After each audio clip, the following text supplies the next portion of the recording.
Henry Ford was a few decades late. All right, next slide. Well, some interesting trivia, and we mentioned this before, that St. Louis County is known for many things, but one of the things that most people probably don't know is that we have the second most number of crossings in the county compared to Hennepin County, which has a slightly number more, about a dozen or so more crossings in St. Louis County. Unfortunately, we're tied for number one for a distinction that's not necessarily nice, or a competition that really shouldn't be strived for, which is the number of crashes. That being a crash between a highway vehicle, a bicyclist, a pedestrian, those three modes of transportation, and a train. Next slide. We have 219 crossings in St. Louis County. Of that 219, 122 are on the county road system. There's 3,000 miles of county roads that the county owns and maintains. About 900 miles of that is county state aid highway. Midway Road is a county state aid highway, just to give you a sense of type of roadway that exists out there. 56% of those crossings in the county are on the county system, 44% on other roadways. Mostly city streets, township roads are where most of those crossings exist outside the county road system. The crossings that used to exist on the state trunk highway system, a lot of those are grade separated just because of the nature of the function of the state highway system. Looking at that table down below, looking at the county column here, 65 of those crossings are controlled by gates and lights. That means it's called an active crossing. We refer to those as active crossings. 56 are passive, meaning that they're controlled by stop signs or yield signs. And so a slight majority, you can see, are active crossings. Next slide. So this is the best yardstick I can come up with to say, how's our performance? Are we safe? Safe is an absolute term, but how are we doing when it comes to rail crossing safety? These are two of the most recent rail crossing crashes in St. Louis County that resulted in a fatality. Of course, the fatality was for the vehicular operator. You can see the one on the left is from 2023. That was the latest. That was up in Culver, northwest of Duluth. And the other one was in 2019, I can see there. It was between a truck and a train. That was it was a garbage truck. Both of these crossings have unrestricted sight distance. If the driver was following the traffic control of the crossing, probably the crashes wouldn't have occurred. Unfortunately, it resulted in 2 fatalities. But at the end of the day, that's what we pay attention to. So when people ask, how are we doing? Well, how many of those crashes that have seriously changed people's lives or resulted in a fatality, how many of those crashes have occurred? Looking at the national data, you can look at the bar charts are the number of crossings in the national inventory. You can see there was a reduction in those crossings in the inventory to about 2010, and we're plateaued.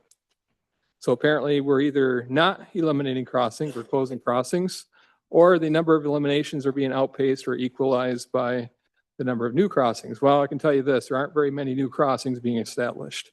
So probably the elimination kind of petered off. The red line is the number of crashes at that national inventory of crossings. 200,000 down to 135 crossings in the whole US. Interestingly, there seems to be a correlation between the number of crossings, at least the trend of that, and the number of crashes and crossings. So their crashes are reduced during that time that the crossing numbers were being reduced, but they also plateaued when the number of crossings also plateaued. Next page. Similar data in Minnesota. We have about 4,500 at-grade public crossings in Minnesota today. Used to be at 6,500. We also plateaued about 2010. And our number of crossing crashes also plateaued. Next slide. Looking specifically at St. Louis County, so for the 10-year period of 2013 to 2022, there was a total of 13 rail crossing crashes in St. Louis County. Total of 13. On all crossings, all roads. So the question that ought to be asked is, Vic, there's thousands of crashes that occur each year in St. Louis County on all roads. Why are you focused on 13? It's because if you look at that number, the number that's bolded, the probability of a crash, a rail crash resulting in a serious injury or fatality is 16 times greater than if you have a crash on the roadway system. So if you run off the road, have a crash at an intersection, but it's just a roadway crash versus a crash at a rail crossing, you're 16 times more likely to be seriously injured or killed. The physics just simply are not in our favor. Our bodies are not designed for that level of trauma that is experienced in that type of crash. Next slide. Looking specifically at those rail crossings on the county road system, again, 55% of our crossings are active. They're controlled by signals and gates. But look at this, 61% of the crashes are located at the 55% of the crossings controlled by signals and gates. So 55% of the crossings are producing 61% of the crashes. And that's an interesting question. I'm going to talk a little bit further later on about why that is, but our passive crossings, 46% of our inventory, only generating about 40% of the crashes at the passive crossings. Next slide. So then the question that should be asked is, well, what are you doing at St. Louis County to address rail crossing safety? Great question. I mentioned this at the pre-agenda meeting. St. Louis County is a towards zero death county. We believe that traffic fatalities are unacceptable. I don't care if it's a pedestrian or a bicyclist, or if you're a vehicle operator or a passenger, traffic fatalities are simply unacceptable. The county board has actually stated that twice, once in 2016 and once in March of this year. We just adopted our safety action plan, and the county board reaffirmed our position. We are a towards zero death county, which means even one fatality is too many. And so rail crossings, although the number of crashes aren't very high, the probability is high though, that is certainly part of our TZD menu that we are focused on in reducing those numbers ultimately down to zero. So what have we done? Well, historically, first bullet point, this was a federal mandate going back into the 2010s, is for those passive crossings that just had a crossbuck sign posted at the crossing, we had to install either a stop or a yield sign, okay? Again, they're passive. I mentioned this earlier as well, but the yield sign is also, the enforcement effect of a yield sign is the same as a crossbuck sign. So a crossbuck sign is technically a yield sign. So if you ever come up on a rail crossing, it's just a crossbuck sign, you're supposed to treat it as a yield sign. Now, most of our crossings are controlled by stop signs, and the two crashes that I mentioned earlier that resulted in fatalities, those were controlled by stop signs. And I wish we had a placard that we could place below the stop sign that says, "We really mean it this time." We have too many stop signs out there as it is, but certainly that's one of the issues that we struggle with at rail crossings, particularly those crossings that have fewer numbers of trains. And so when the drivers come up to the crossing, 9 times out of 10, there's not a train. And we as people, we're conditional people. What that means is that we train ourselves into certain behaviors. There was a fatality at a rail crossing in 2013 involving a young father up in the Cotton area. And he hit the train about 6 o'clock in the morning.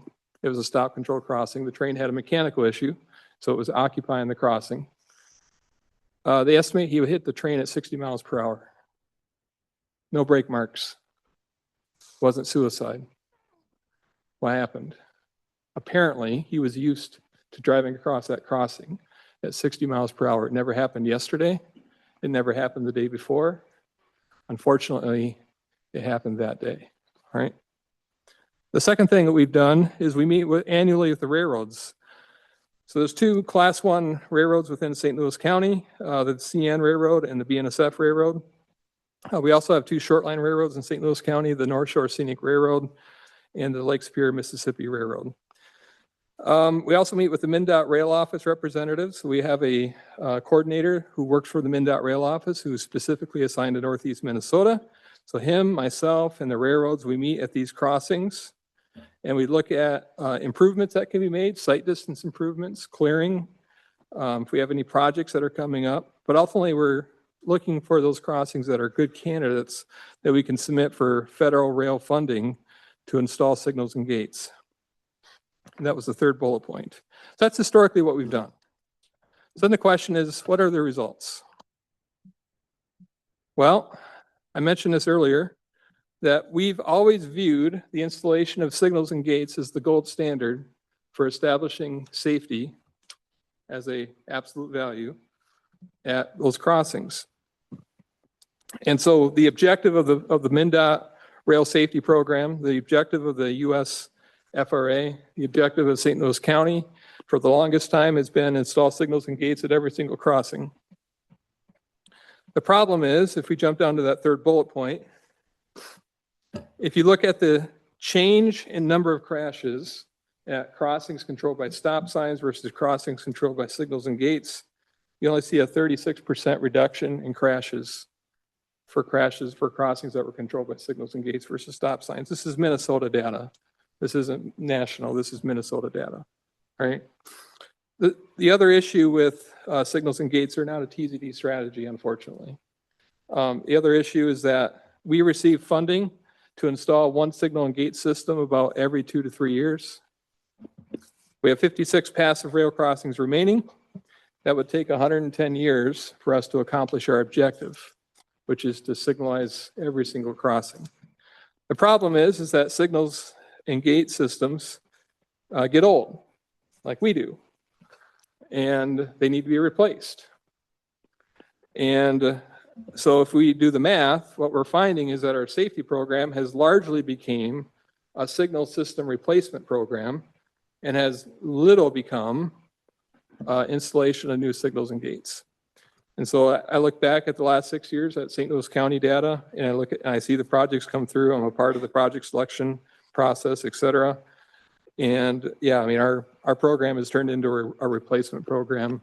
We're really not installing new signals and gates. So you combine it all together, you say that we're really seeing only a 36% reduction in those crashes when we convert to a signal and gate system. That's a 2-quadrant gate system. Costs $500,000 to $600,000 a piece. We don't have enough money to install signals and gates at every crossing. So then the question is, what do we do? Let's go to the next slide. Before I answer that, leave you in suspense, the Minnesota Strategic Highway Safety Plan. So every state in the union has to adopt and update their Strategic Highway Safety Plan every 5 years to allow and maintain their federal funding stream. So Minnesota just got our last recent edition updated in 2025. And you can see when the red box there that even the Strategic Highway Safety Plan, although this is a general recommendation, it's not specific to any specific location. The general recommendation is to close and to grade separate crossings. That's the recommendation. Next page. So in 2015, MnDOT updated its rail crossing safety plan, and it recognized for the first time in 2015 that the stats that I shared with you, that 36% reduction. In MnDOT, I was a part of those discussions with the MnDOT Rail Office, their consultant team. I was on the technical advisory panel. And the statements were made, folks, we have to reassess, we have to reprioritize our safety program. We have to think about closures. We have to prioritize closures.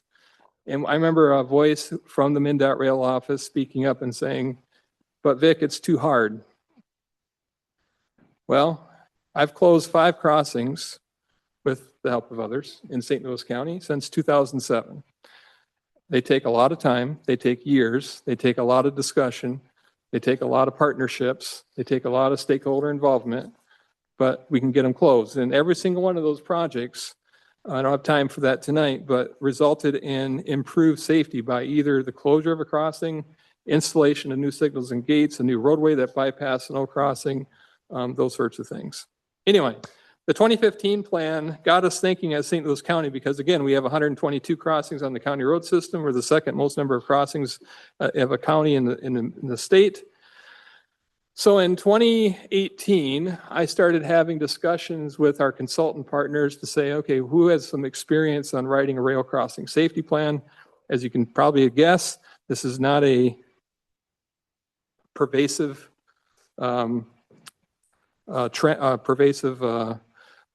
characteristic that exists out there.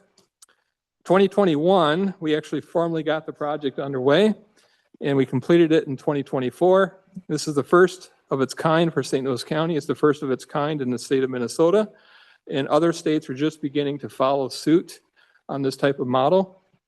And the second bullet point is flipping how we approach rail crossing safety to say, instead of what we used to do, which is install signals and gates, that's about it. Let's first say that we have to prove that we can't close a crossing. So the first default position that we start off with is that the crossing has to be closed. If we can't close a crossing, whether because of a bypass issue or property access or whatever the case is, then we have to prove that we can't grade separate the crossing, like a bridge or a tunnel or something like that. And that's usually determined by a benefit cost analysis. If we can't justify grade separation, then we throw it into our third bucket and we say, all right, those crossings, they've been vetted, we can't close them, can't grade separate them. We'll put them in the bucket for future signalization, so when the funding becomes available, we'll signalize those. Oh, by the way, I didn't mention this at the pre-agenda meeting. I came up with this concept with the MnDOT rail office. I said, what if we do this? What if I close one, get one free? Because we're struggling at St. Louis County because we compete against all other 86 counties in the state for rail crossing safety funds. Well, if I close a crossing, they said that they will commit to providing funding to install signals and gates at a crossing that would have, by the way, never ever in my lifetime received funding for signals and gates. So we can leverage that. We can use that to assist that system to promote safety, not just at one crossing, but two crossings. The third thing that we looked at is those project sheets. So we developed project sheets specifically for each recommendation for a closure and grade separation in the St. Louis County Rail Crossing Safety Plan. This plan is available online. Put in a search, St. Louis County Rail Crossing Safety Plan, you'll find it. In that plan, it recommends 19 rail crossing closures and 12 grade separations. So out of the 122 crossings on the county road system, we only found 19 that we can close, and we only found 12 that we think we can justify grade separation. And the Midway Road crossings, this is a data-driven plan, they recommend grade separation for the Midway Road crossings. Next page. The other thing that we did that was really important on this rail crossing safety plan was to answer the question, why are you picking on my crossing and why aren't you picking on the crossing in the next township? All right. And so to answer that question, we have to look at it from the perspective of a rail line corridor. We have 5 of those in St. Louis County, all owned by either the CN or BNSF. And so thinking about it like a subway line where you have a multiple series of stops, we look at the crossing or the rail line as a series of crossings, and we know what those crossings are controlled as. And so we actually can see, if you look at that, the numbers are small here, but we can look back in time and say, this is the number of crashes that occurred in that rail line corridor in the previous 10 years. If we fully implement the rail crossing safety plan, we can estimate the future 10 years of crashes based upon crash modification factors that have been previously established. And so in this instance, you can see that the actual number of crashes in the previous 10 years was 2 on that rail line. We estimated, if we didn't know the 2, we estimated there would have been 2.5.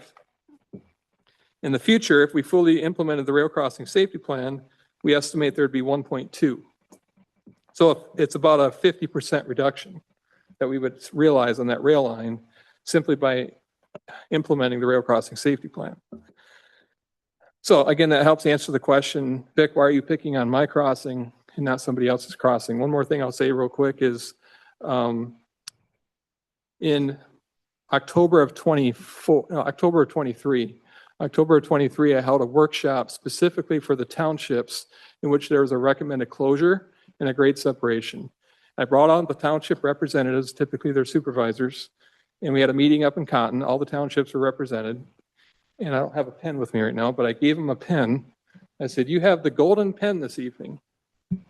You can write anything you want. You can say this project is stupid. You can say, get out of here, which I've had people say that before, which I think is great. You can write constructive comments. Whatever you write, we're putting into the rail crossing safety plan verbatim. And we did, right? And that turned the atmosphere in the room, and they're like, hey, they're actually going to listen to us. And we did that. One of the fruits, next page of the rail crossing safety plan, is money. Ultimately, why we do a planning effort, whether it be a roadway or rail crossings, is it prioritizes those safety investments, those precious few dollars that exist that are dedicated towards safety. It uses a data-driven approach to recommend a specific countermeasure that will realize the best safety benefits. But thirdly, it gives you as an agency competitive advantage of obtaining funding. So I don't care if you're a county, city, township, state of Minnesota, whatever, we've been putting a lot of effort into planning efforts because that's how we're going to gain that competitive advantage. And we realize that here with the city of Aurora, in this instance, on July 7th of this year, the county received $6 million to construct a rail crossing overpass bridge in the city of Aurora. That's an aesthetic rendering. That bridge is going to accommodate a 10-foot shared use path for the Mesabi Trail, which this year and next year is going to connect the city of Aurora and the city of Hoyt Lakes. By the end of next year, that extension will be constructed. It will also accommodate ATVs and snowmobiles. So it'll be a 14-foot wide space for the ATVs and snowmobiles. Why 14 feet? Because that accommodates a groomer. And oh, by the way, there's no opportunity to cross this rail line for 7 miles to the east and 6 miles to the west. So this was the pinch point. And the railroad came to me about 4 years ago and said, Vic, we're not sure if we necessarily like ATVs and snowmobiles crossing at our crossing here. It's private property. All rail crossings are private property. They could, if they wanted to, say, no more snowmobiles, no more ATVs here. They could, right? And that's, to a degree, that's reasonable. But then you think about it from a standpoint of, well, I can't get from Aurora to Hoyt Lakes, or, oh, by the way, the detour here is 20 miles if that rail crossing is closed. Fire department is on the north side, emergency rooms on the south side, school districts on the north side, police is on the south side, right? You can see the problems that would develop there. So we were able to leverage our safety plan for the funds of that project. All right, let's talk specifically the Midway Road rail crossings now. So Midway Road, south of US 2, carries about 7,000 vehicles per day. It's more north of Highway 2, gets up to around 8,000 or 9,000 vehicles per day. It has one of the highest percentage of trucks on a county highway, on our county highway system, upwards of 20%. You think about it from a network standpoint, you have I-35, US 2, US 53, State Highway 194, and the backdoor access to the Miller Hill commercial area. You throw all that together, you have lots of trucks.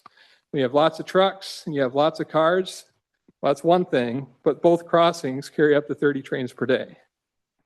So now you take lots of trucks, lots of cars, and lots of trains, and you have lots of problems. And, you know, from a freight standpoint, just that alone, there's a tremendous economic cost just simply in travel time for freight. Freight typically has a higher unit price or value than the car that I drive, which is fine. But, you know, it's a big impact for freight. But most importantly, the problem with these crossings on Midway Road is the safety issue. Every time we have a train, we'll have anywhere between 10 cars or less, if it's the middle of the night, upwards to a quarter or a half mile in traffic queuing on the approach to both crossings. When we have a traffic queue, you then, of course, have the back end of the queue, which we see over and over again. We've seen actually at these crossings, we see crashes that occur at the back end of the traffic queue. You've developed a stop condition that the drivers are not expecting. So you're violating driver expectations every time we have a traffic queue out there, particularly the one in Adolph that's, just on the other side of the hill. so that when the queue comes back on the north face of that hill, you can't see it when you're going northbound on Midway. You come over the crest of the hill at 62 miles per hour, which is the 85th percentile speed on Midway Road, and you're like, oops, there's a back end of a traffic queue in 300 feet. I can't stop. And there was a serious crash at that crossing because of that type of crash. Okay? All right, next page. So we recognized those crossings as an issue in our rail crossing safety plan. They're recognized, of course, by the Strategic Highway Safety Plan. But then the question is what do we do about it? So in 2023, I led what was called the Midway Road Rail Crossings Exploration Study. In a sense, this was a pulse on the public's perspective of the rail crossings on Midway Road. So we started the engagement in May of 2023. We finished it in December of 2023. We talked to the general public. We talked to the businesses, specifically in Adolph. We talked to the trucking industry. We talked to public agencies, City of Hermantown, the CN Railroad, MnDOT, other folks at law enforcement in St. Louis County, et cetera. And then one of the big aspects of this exploration study is we did this online survey, which we garnered about 290 responses. And you can see about 72% of them are just from the general public, but the other major share of the pie are residents that live on Midway Road. And here's the next page of the results of that online survey. I'm just going to look at the bold lines here. So that we asked the question, what is your greatest traffic concern on the Midway Road corridor? And we said from I-35 to US 53. It's about 11 miles in length. Of all the things that you could be concerned about, we talked about truck volumes, we talked about vehicle speeds, we talked about lack of pedestrian facilities, we talked about intersections, we talked about whatever. And the majority of the respondents said their greatest concern are the rail crossings. The second thing, 63% of the respondents said that they're stopped by a train on a weekly basis. I've heard a new verb be verbalized, which is I got trained. I've been trained. I suspect a lot of folks in this room have been trained. And unfortunately, we get trained times two because of the nature of the two crossings. For those freight trains, they're actually making that loop. And so those are the ones you actually get trained at twice. The ore trains, you get trained at once at the Adolph crossing. 90% of the respondents are open to changes at both rail crossings. And 75% supported proceeding into a planning process. And so I said that in the last meeting, which was December 23, and I said, all right, you're not going to hear from us for a while because we're going to go after funding, because this is going to require a lot of funding to actually implement or go through the planning process. I said, but we will come back, like MacArthur, I will return. And indeed, we were able to say that. Now, next page. So St. Louis County received $1.8 million in federal funding. We were awarded that funding in January of 2025. We applied for that funding in September of 24, and we did about 3 months of application work. So we put 3 months into the application. So that put us back into, I don't know, June of 24. We started working on that funding application, and it cost us, I think, about $25,000 for that funding application. Total project budget for this planning project is $2.3 million. The 20%, so the feds are covering 80%. The 20% is covered by St. Louis County state aid funds and the Minnesota IIJA match program, the Infrastructure Investment and Jobs Act. There's a match program that's now exhausted that's covering a portion of that 20%. High-level schedule, our planning efforts, 2026, 2027. The planning really encapsulates development of alternatives, measuring the baseline conditions, developing a traffic model, developing what's called or estimating the economic benefit or the economic cost of doing nothing. That's a big aspect to it. If we did nothing for the next 20 years, what's the transportation economic cost? And a part of that equation is not direct cost in the sense of travel delay or crashes, because we're going to monetize that for this estimate, but there's opportunity cost, such as between St. Louis County and MnDOT, we wanted to put a roundabout at the intersection of Highway 2 and Midway. We can't do it because of the rail crossing operations. And so that's an opportunity cost. And guess what? Most of the serious crashes in the Duluth metro area, if it's going to happen to me or anyone, God forbid, It's going to likely happen at a signalized intersection. Our greatest risk as residents of the Duluth metro area at being involved in a serious crash is at a signalized intersection as a result of a red light runner. That's our greatest risk. So unfortunately, now we have to settle with that strategy at that intersection because of the rail crossing. So it prevents us from implementing a much safer control type, i.e. a roundabout. So anyway, that's part of the economic cost aspect. That's the planning. Environmental, we're going to go through an environmental process, a full environmental process that's in conformance with NEPA, the National Environmental Policy Act, which is a federal act. The NEPA document that we're going to create for the project will be approved by both FRA and Federal Highway Administration. And then the third is the preliminary engineering. That basically is the layout. So at the end of the process, our goal, it's a goal, but we're going to do this, is we're going to create a layout that everybody in the world will know exactly what the recommendations are and know exactly where St. Louis County is headed in terms of looking for funding. So that way everyone has clarity and understanding of saying, well, the county's going to do this. They're going to reroute Midway. They're going to build a bridge over here, whatever the case is. That's going to be clearly marked and noted. And so everyone understands where we're ultimately heading with that. If I can use a bad pun, if we hit all the green lights until we get construction funding, at best, we would have construction funding to implement these recommendations in the mid-2030s. At best, in the mid-2030s. All right, one more slide, and I will be quiet. So what are we going to do with the planning project? Again, the objective is to eliminate both rail crossings. Okay, so we don't know the solution, but we're going to work through a data-driven process, a very robust engagement process, meeting with stakeholder groups, and you can see those stakeholder groups listed there. We're going to look at impacts on real estate, impacts on the environment, impacts on if we did nothing, all those sorts of things, and it's going to go into this matrix of sorts, looking at the different alternatives. We're going to compete those alternatives against each other and come out with a final recommendation. So it'll be basically a three-wave process that the public will experience. We're going to talk about values, vision, and need in the first wave of engagement. The second wave of engagement, we're going to talk about alternatives and the pros and cons. In the third wave of engagement, we're going to circle out that engagement process and say, this is what we're doing, and this is why we're doing it. Okay?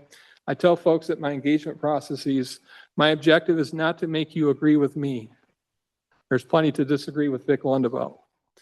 But my objective is to be very clear and illustrative so that you understand how we got to the outcome that we did and why we got to the outcome that we did.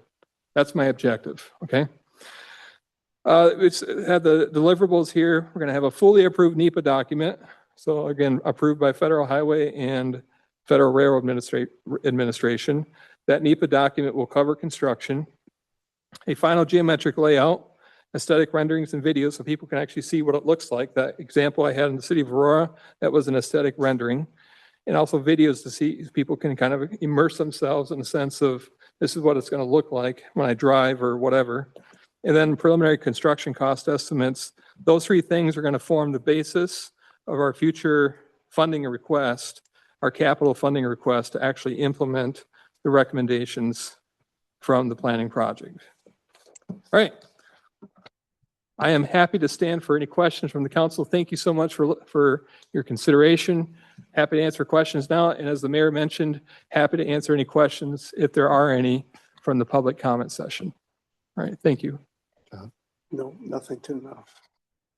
I did ask at pre-agenda and you clarified that the statistics for Hennepin County do cover light rail. Yes, light rail crossings are considered a rail crossing. And so those are included in those numbers. All right. Anything? Thank you, Vic. Thank you very much. And next we have a presentation on school financing and commercial development. Candace Nealis and Wayne Whitwam.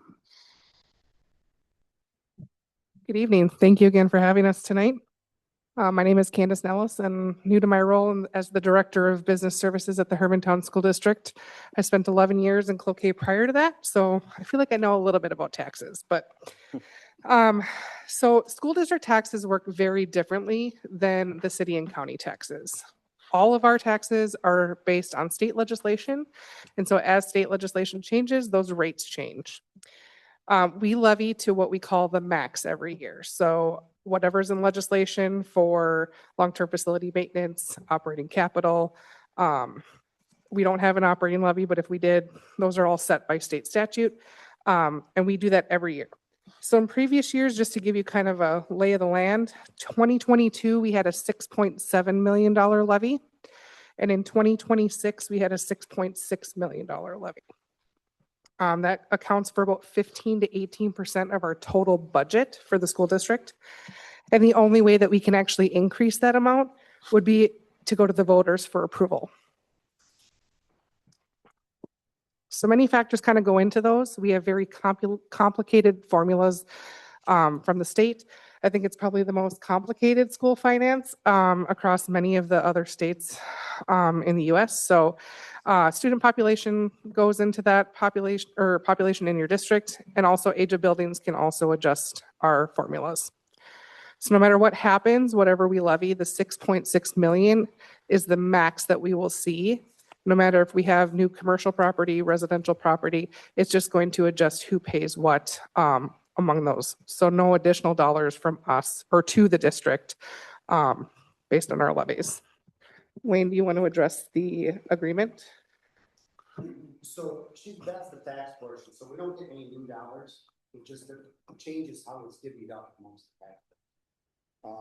And I think just to kind of capitalize on that, we can't stand up here and say we think school taxes will go down, because there are just too many variables, we don't know.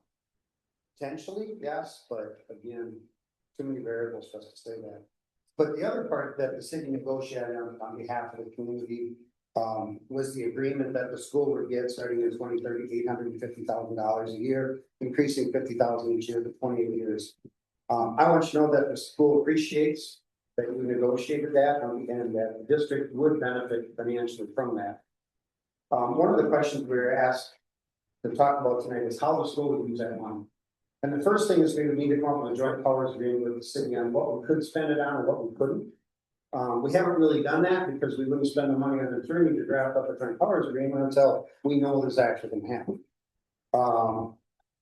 But my suggestion would be capital expenses, because if you put it on staffing, eventually when we're running money on us out here 29, we wouldn't be able to afford to pay the bill.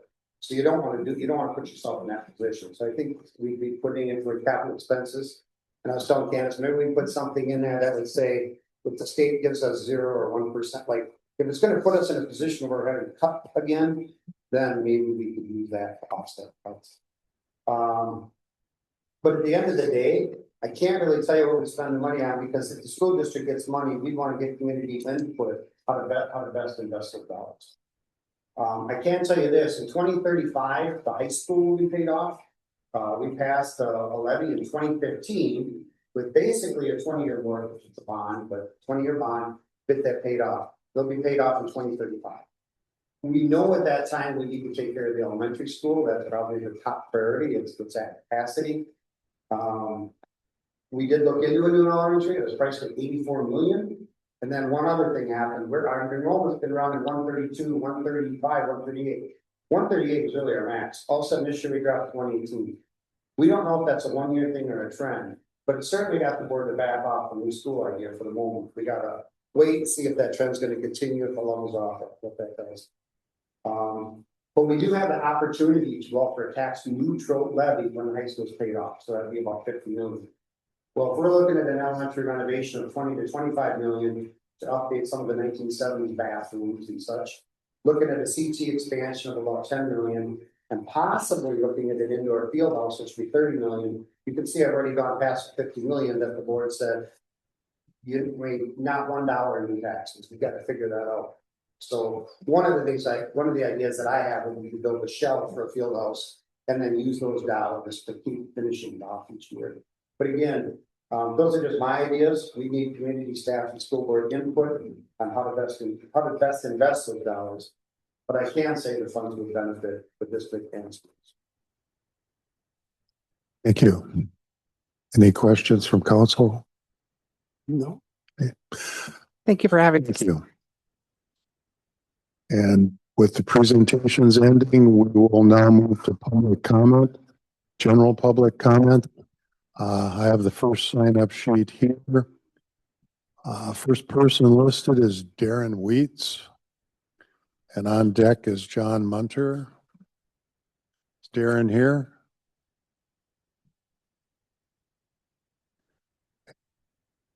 Anyone in the overflow area? See, Darren Wheats. You might have signed up for the. We do have folks, Mr. Mayor, in the overflow area tonight. What's that? We do have folks in the overflow area this evening. Yep.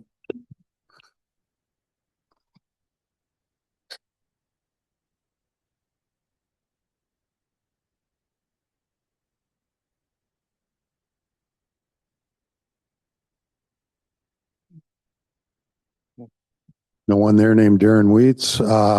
John Munter is next, and after John is David Chura. John, name and hometown. Yeah, Mr. Mayor, councilors, thank you. I'm John Munter from Orba. I'm running for Congress in Minnesota 8.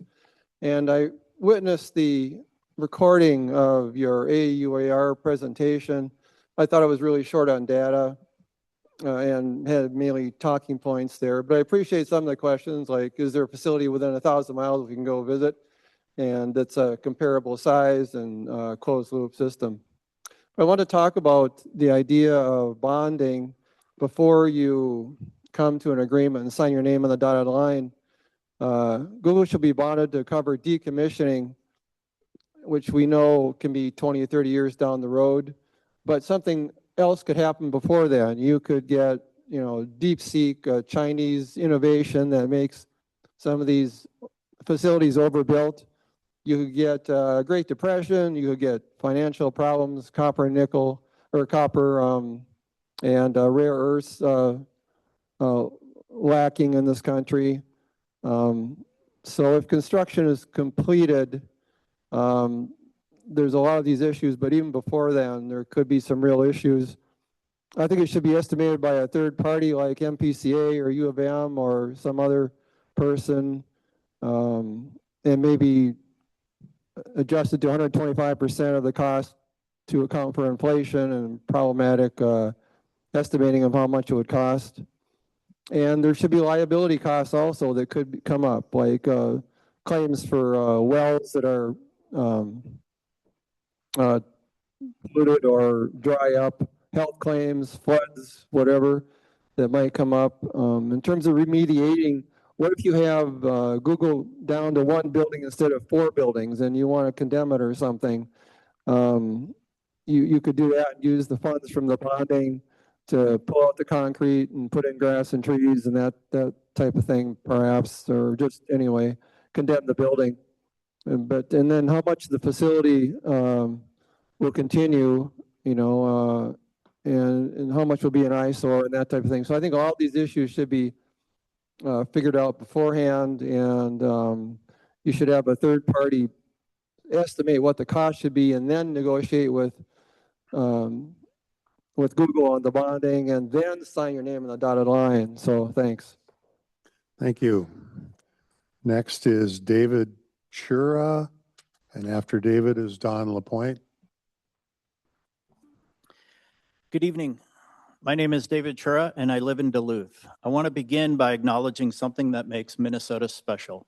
We are fortunate to live in a place defined by extraordinary natural beauty, abundant water resources, forest, and outdoor recreational opportunities.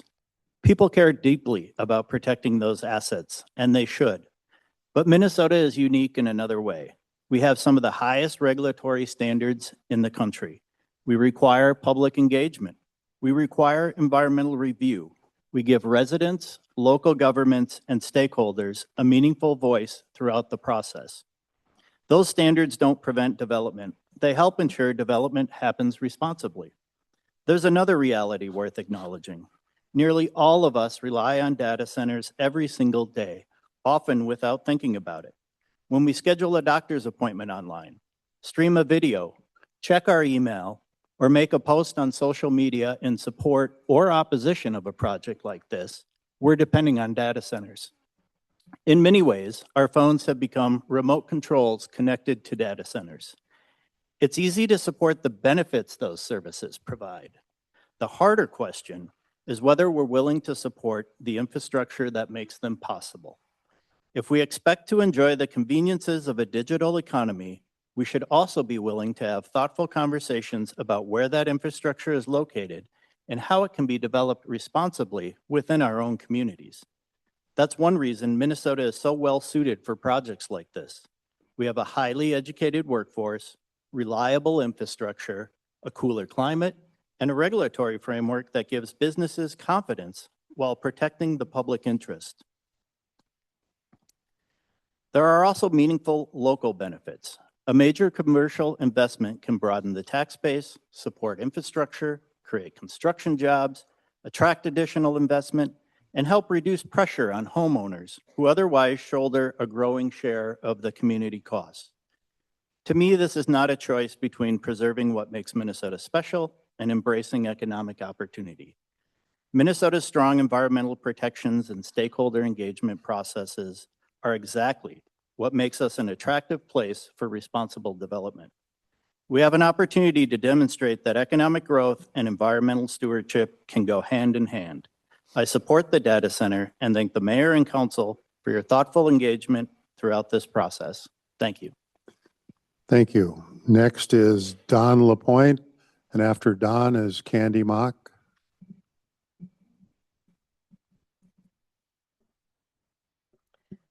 Dawn Lapointe, Hermantown. Good evening, Mayor, councilors, and staff. Thank you for the opportunity to speak tonight. I'd like to highlight some numbers I pulled from the updated draft alternative area. That's always a tongue twister for me. We'll just say AUAR, which many of us recently reviewed and commented on. The proposed project would involve 278 acres on 26 parcels in the southwest corner of Hermantown. This project would reduce wetlands from 58 acres to 26 acres. That's a loss of 32 acres of wetlands, 55% of the wetlands at that site. It would reduce woodlands from 132 acres to 37 acres. That's a loss of 95 acres of woodlands, 72% of woodlands at the site. This is a significant loss of critical habitat and natural water filtration capacity. The project would also impact 36 wetlands, 1 wet ditch, and 7 ephemeral streams. It would increase impervious surfaces from 11 acres to 126 acres, which will increase runoff and reduce groundwater recharge. The number of new trees to be planted is 245, but the number of trees to be removed during development is a staggering 10,783. 10,783 trees. The 2020 census shows that Hermantown had 10,221 residents, humans. Google proposes removing more trees from that site than there are residents in Hermantown. That's a lot of trees, and those losses could include 120-year-old oak trees and dense woodlands adjacent to the native brook trout streams. These parcels are rural residential Hermantown, the Adolph neighborhood. This land is green space. This land is natural wetlands. This land supports native woodland trees and vegetation. This land produces food. This ecosystem is habitat for many native wildlife. This area is also part of the Lake Superior Flyway, which is a migration corridor used by about 200 species of birds. Millions of migrating birds travel the Lake Superior Flyway each year. This is not an appropriate site for this proposed project. Google claims it wants to do this project right, but right for whom? The site selection must not simply be based on what's convenient or most cost-effective for Google. Site selection must consider what's most appropriate for the city, its residents, and resources. If Google wants to do right by Hermantown, it needs to find a site that's not green space, not rural residential, and will not impact residences negatively. If there isn't such a location in Hermantown, that's Google's problem. Let's not make it Hermantown's problem. Only when the last tree has been cut down, the last fish has been caught, the last stream poisoned, will we realize we cannot eat money? Thank you. Thank you. Next is Candy Mock, followed by Chris Applebacher.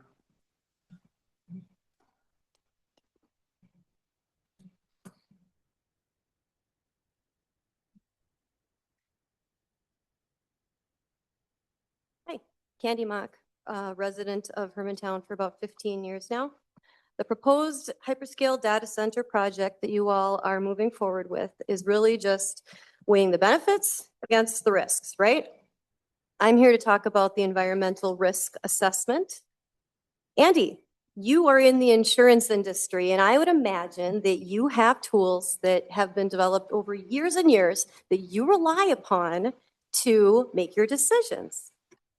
Hermantown, as a responsible governing unit, continues to move forward with the AUAR despite feedback that either it's lacking or that an EIS is appropriate, and that's from other government agencies and the tribes. Joe, I remember saying to you that you were not naturally a risk-averse person. And that was when you told me that you had put your home up as collateral for your very first building project, something that I really admire. And I am glad for you that it worked out well. However, that was your risk that you put up. This is not just our risk we're talking about. It affects communities all over, and the environment does not respect city boundaries.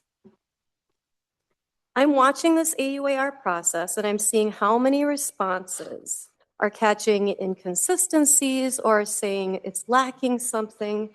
I read about 16 pages from Rich Hilton that was basically just doing QA/QC for what was sent out. And so the response then was a revision. At the last meeting last Monday, I heard a whole lot of, well, we'll address that. Well, we'll look at that. It's getting a little late in the game for that, in my opinion. It kind of reminds me of when my son was little and I'd send him to pick up his toys and he'd do a very poor job and I'd send him back over and over again to go do the thing that I asked him to do. Don't worry, he's a responsible adult now. Brian, you expressed the need for more time to absorb and process this, and I agree, especially considering that the AUAR, the first one, went from like 80-some pages to 1,400 pages at the last one. As I understand it, some of my neighbors and people who are not really thrilled about this process asked for an additional month to review the last AUAR of 1,400 pages, and they were told no by the city, so that the 1 month was all they got, not an additional month. That is very concerning to me. That is not a good signal to my community. Decisions like that really only serve the interests and timeline of Google and BlackRock/Minnesota Power. Moving forward, I would like you all to consider that as the RGU, that we That's need 3 to minutes. do an EIS. Thank you for tabling the development agreement in May. That is a good signal. Please consider a moratorium.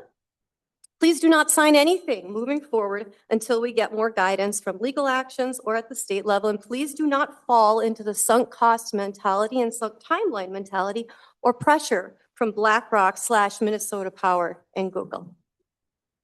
Thank you. Chris Applebacher, and after Chris is Rick Davis. Thank you. Good evening, Mayor, council members. My name is Chris Applebacher. I live in Hermantown with my wife and daughter. I'm speaking here tonight in support of the data center, and I'd like to see this project move forward. Over the past several months, this project has generated a lot of discussion, which is healthy. But large projects should receive scrutiny. Questions should be asked. Residents deserve clear answers. But at the same time, I believe it's important that we recognize the opportunity in front of us. Like many residents, I chose Hermantown because it's a great place to raise a family. We value strong schools, quality city services, safe roads, and a community that continues to invest in its future. Projects like this have the potential to help support those goals by encouraging infrastructure investment and creating economic opportunities in our region. I've reviewed many of the public materials associated with the project, attended meetings. I've followed the discussions closely, and so far, I believe the city has taken a thoughtful approach, and I appreciate the work that the staff, council members, and the residents have put into evaluating this opportunity. I also understand that some of the neighbors have concerns, and those concerns deserve to be heard. But I don't believe that the choice in front of us is between growth and preserving what makes Hermantown special. I think we can do both. We can protect the qualities that make this community great while still embracing opportunities that strengthen our local economy and invest in our future. As a resident, a parent, somebody who wants to see Hermantown continue to thrive for the next generation, I encourage the council to continue pursuing this thoughtful development and keep moving the project forward. Thank you for your time. Thank you.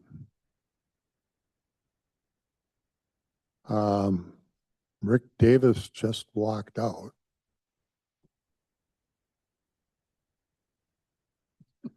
Rick, you're up.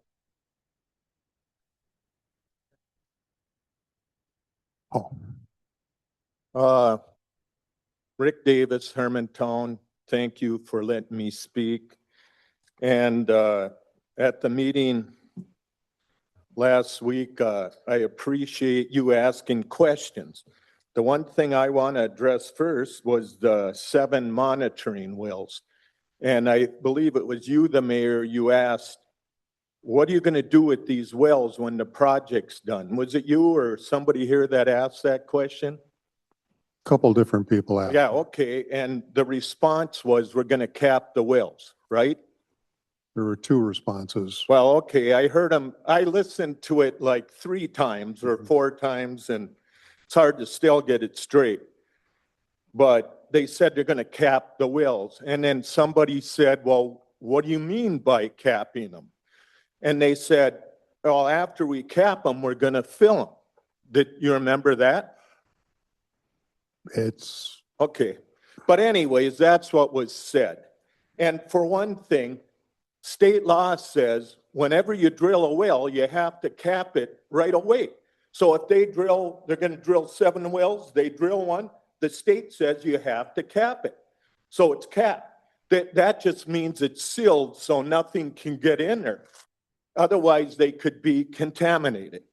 So, but then that would, if you sign an agreement or contract, you got to insist that these wells are not filled. They have to still be monitored. What if there's a spill? Or what if after they fill the wetlands, everything dries up? How are we going to know? If there's an accident or a spill, we would not know. And there's no expense to them. The expense is in drilling the wells. So if they, after the project, and that's the most important time. I'm not worried when they do construction because I've been involved in that. They put up silk fence and they put up those tubes and they do a lot to protect the groundwater. I'm not worried about, I'm worried about what's going to happen when it's done. So you got to insist that these wells are monitored as long as Google's there and that the EPA comes and checks. That will be no expense to them. So, okay, and then the next thing I want to talk about is the traffic. 30 seconds. I got an extra 3 minutes coming from Mike Ralph. But anyways, according to Google, there's going to be 1,000 to 2,000 workers. And they said the traffic is going to be equal to that of a grocery store.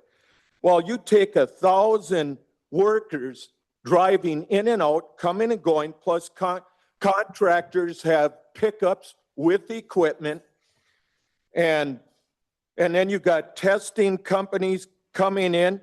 You got, we're going to have hundreds of semis, hundreds of loads of concrete coming in weekly, and all these vehicles are moving slowly. Traffic is going to be backed up. And I'm glad he talked about the railroad because I want to bring that up. I live on the corner of the Lindahl and Hermantown Road, and at times when railroad trains are going by, the traffic is backed all the way up to the Hermantown Road. Now add hundreds of semis and concrete trucks, it could be backed all the way up to the Maple Grove or Arrowhead Road. And I've been there when emergency vehicles have come and they cannot get through. And what about school buses and stuff? There's no reason that traffic couldn't be backed up all the way to the Maple Grove Road or as far as the Arrowhead Road. How are school buses gonna get through? How are emergency vehicles gonna get through? That doesn't make any sense. And then another thing, this heat island. Last week, the speaker said there would be no effect. Actually, according to Google, don't be mad at me, every hyperscale data center produces a heat island, anywhere from 3.6 degrees to 16 degrees. And that generates for up to 6.2 miles. And a closed loop system is a good thing. It uses a lot less water or very little water, but it also produces more heat. And it's just like your air conditioner at home. I got a little one there and I tested it. You should all buy a heat gun. Okay, the temperature out of that air conditioner is 58 degrees. That's coming into your house. But what's coming out of it is 104 degrees. Now multiply that by 1,000,000 times or a couple million. That's what we're going to be doing to our environment. And that's not only going to affect Hermantown, it's going to affect ESCO. What'd you say? Is that the 6 minutes? Okay, it's going to affect ESCO, Proctor, everybody in the area. And one tree produces air conditioning. That's full of maple and oak trees.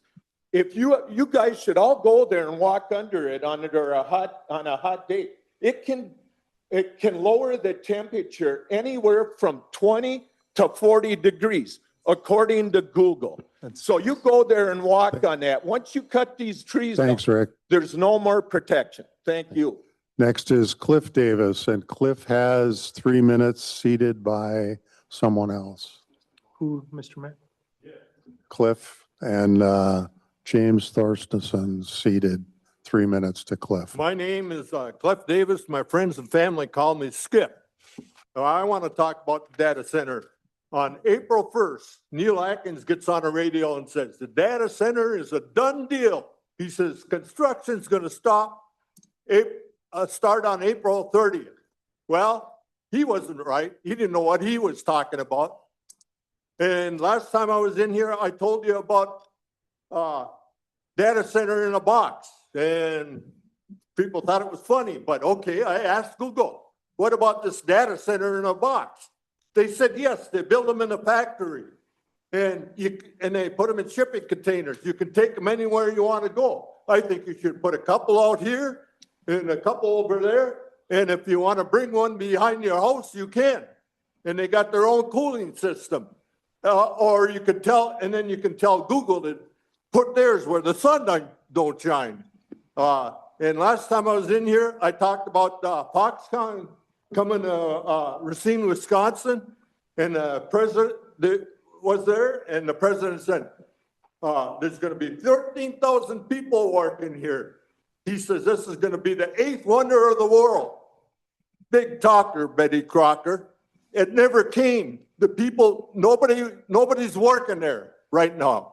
So those are one of those cities they bulldozed over the trees and everything else.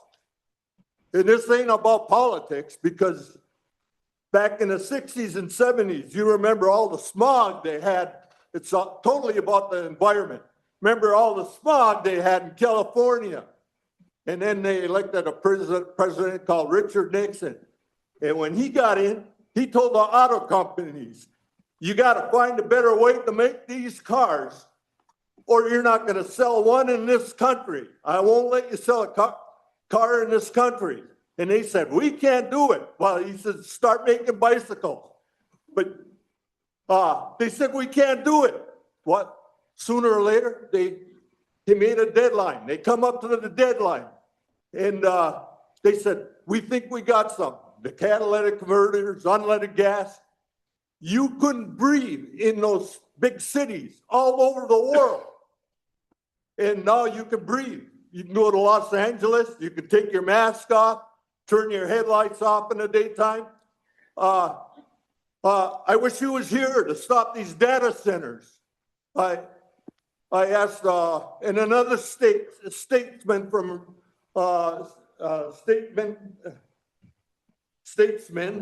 Hermantown here, Deke Grusenorf. He started the Grusenorf Nursery, and I remember, and he was a county agent. I remember about 55 years ago. I opened up the paper, which I didn't read much, and he's got an article in there about how much BTUs of air conditioning a tree gives off. And I remember that, and I told his kids about that. They didn't know about it, but I remember that. So I looked up last week on Google, how many BTUs of air conditioning does a full-grown pine tree give off? And they said 50,000 per hour. That means if you got 100,000 BTUs of air conditioning every hour from 2 trees. I got about 20,000 of them on my place. So this is all about the environment. And somebody told me about the data centers around Texas, there where they got the cattle farms. All the calves are stillborn. Do you think that don't affect people too? You can go Jamesville, Wisconsin. They were going to put in a data center there. Microsoft. They had to pull out. There was a big arguments over it. So they brought it to a vote. 70% of the people voted against it after losing their GM plant there and everything. They didn't want it there. And I could go on talking about this for hours. You're going to bulldoze those trees down. It's going to make it 20 degrees cooler. And then you're going to put in this concrete and blacktop and generators running. One of those generators gives off 3,500 horsepower. 3,500, and they were talking about they could have 100 of them there. And what about Artemis 2 when they're on the moon? A week later, they had a show about Artemis 2 on there. How they're going to go up there and mine this helium-3. All you got to do is look it up on Google. Helium-3, they got videos on it. And they're going to be bringing it down in less than 3 years.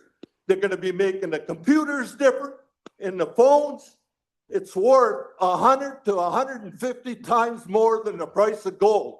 And if you don't believe that, you just look it up on Google. 30 They got videos. My time's up. 30 seconds. Thank you. Thanks for Cliff. I can go on and on. So. Next is Michael Copy. Mike, are you here? And after Mike is Frank Frederickson.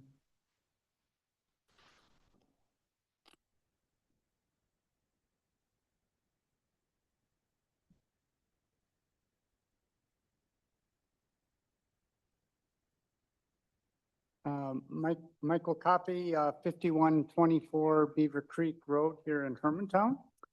And I've spoken many times here about the data center and along with many other people.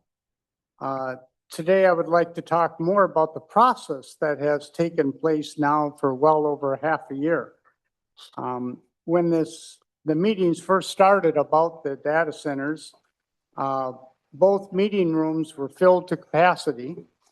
A friend of mine kept a tally of speakers, and it turned out that it was about 4-1 against the tally that they were keeping. The majority that were in favor of it had some personal finance interest in the outcome.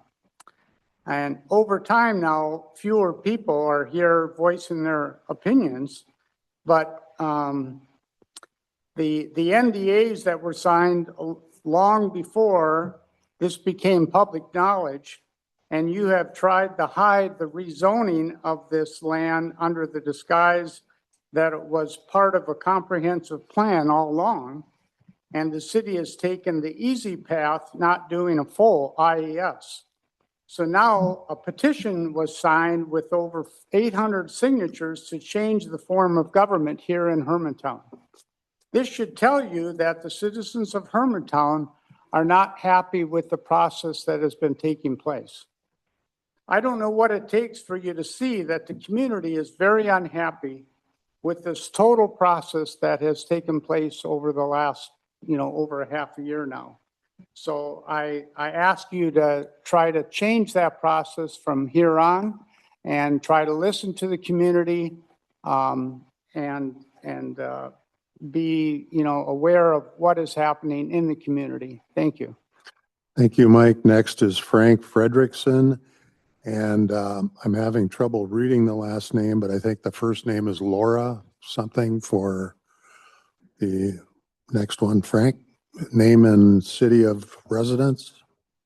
Good evening, Mayor, councilors, and staff at Hermantown. My name is Frank Frederickson. I live in Lakewood Township and near Duluth, and work on Minnesota Power. I lead customer areas and also our engineering services teams. It was last before the council at the March 16th working session to provide an update on the electric service agreement Minnesota Power entered into with Google to serve the energy or electric needs of Google at the site. I, at that time, provided some of the background for the rules and regulations in the state of Minnesota, as also the Federal Energy Regulatory Commission that require us to serve new customers that want to connect to our transmission system. They require those new customers to pay 100% of the cost that is required for them to connect to the transmission system.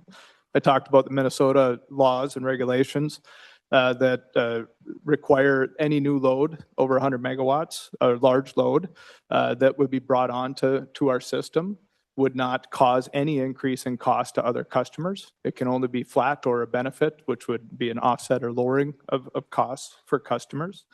And our estimates, as we looked at serving that load over the 15-year life of the electric service agreement, is between $600 and $800 million in benefits to the customers of Minnesota Power. So that's a customer benefit across all of Minnesota Power's customers. And to give you an idea of what $600 to $800 million is, in 2025, Minnesota Power sold $1.1 billion worth of electricity to customers. So it's a significant benefit to all customers of Minnesota Power. Also, based on the energy sales disclosed in the AUAR, our estimates are that between $2 and $5 million in sales taxes would be paid directly to Hermantown for the energy that they'd be consuming, electricity they'd be consuming at the site. I also want to comment on our team. My engineering team is working on with our 230 kV interconnection line that will be 100% paid for by Google. That line is entirely on private property that Google owns once it leaves our site at the substation. And our estimates is that'll provide over $40,000 a year in property tax benefits to Hermantown annually, and nearly $60,000 to St. Louis County. 30 seconds. So I just wanted to provide an update, as I've been here before, as we've had some additional numbers to be able to disclose now. And I appreciate your time and consideration for this project. I'm in favor of this project going forward, both for the community of Hermantown, but also for all of the benefit of all of our customers who are concerned with, customers are very concerned with rate affordability. And this provides a significant benefit over the next 15 years. Thank you. Thank you. Wow, 2 seconds left. Laura Croman, I had trouble with the penmanship. Oh, sorry about that. That's okay. Name and city of residence. Good evening, Mayor and Council. My name is Laura Krolman. I'm speaking as a new Hermantown resident and a mom. Like many parents, I think about the future we're creating for our children. I want Hermantown to continue to be a wonderful place to live, but I also want it to be a place where our kids can find opportunity and build careers close to home. That's one of the reasons I support the Google Data Center. The project represents a major investment in our community. It has the potential to strengthen our tax base, support local schools and services, create jobs, and help position our region for long-term economic growth. The city of Hermantown has identified significant commercial tax base growth and long-term investment as potential benefits of the project. I know some residents are concerned about the impact of infrastructure and energy systems, and that's fair. But one thing that gives me confidence is the expectation that this project of this scale should bear the cost of the infrastructure needed to serve it. Growth should pay for growth. Existing residents and businesses should not and are not being asked to subsidize facilities necessary to support this development. I also appreciate the project must go through extensive environmental review and public scrutiny. Large projects deserve careful oversight, and I'm grateful for the time the council and the mayor has spent reviewing this. Our community should continue asking questions and expecting accountability, and I appreciate that. After following this discussion, I believe we have the opportunity to welcome responsible growth while protecting the values that make Hermantown so special and why we moved here. As a parent, I'm focused on our future. I want my children to inherit a community that embraces opportunity, invests in itself, and is confident enough to compete in world-class employers. And that's why I support this project. And I appreciate your time and energy you guys have spent and the diligence supporting this project as well. Thank you. Thank you. Next is Ashley Anderson. And after Ashley is Tom Bates.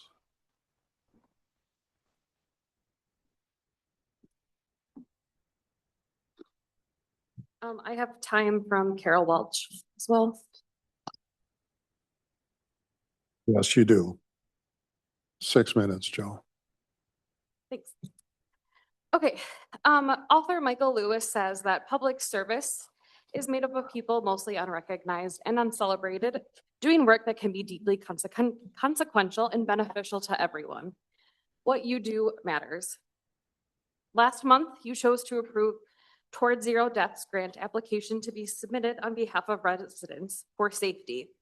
What facts did you review to help you determine that this is a grant that is beneficial for the community? I urge you to approve a moratorium on hyperscale data centers on behalf of residents for similar rationale. What you do matters. In an article published just a few weeks ago, on the 18th of June, Star Tribune, KARE 11, and Hubbard School of Journalism and Mass Communication did a poll and found that just 22% of Minnesotans support AI hyperscale data centers to be built in their community. 22% is about the number of residents in Hermantown that are under the age of 18. That's almost 80% of Minnesotans that do not want hyperscale data centers to be built in their community. Do you really believe that all of us in red shirts are in a conspiracy with each other? What data do you need to believe us, engineers, scientists, doctors? In order for public process to be truly effective, we as participants in that process must educate ourselves on the specifics and realities of the issues, seek sources and perspectives beyond silos, and be open-minded to the viewpoints of those with differing opinions. Your community has been begging for a space for this. What you do matters. Let's just say that there's the same 20 people in red shirts who show up each week.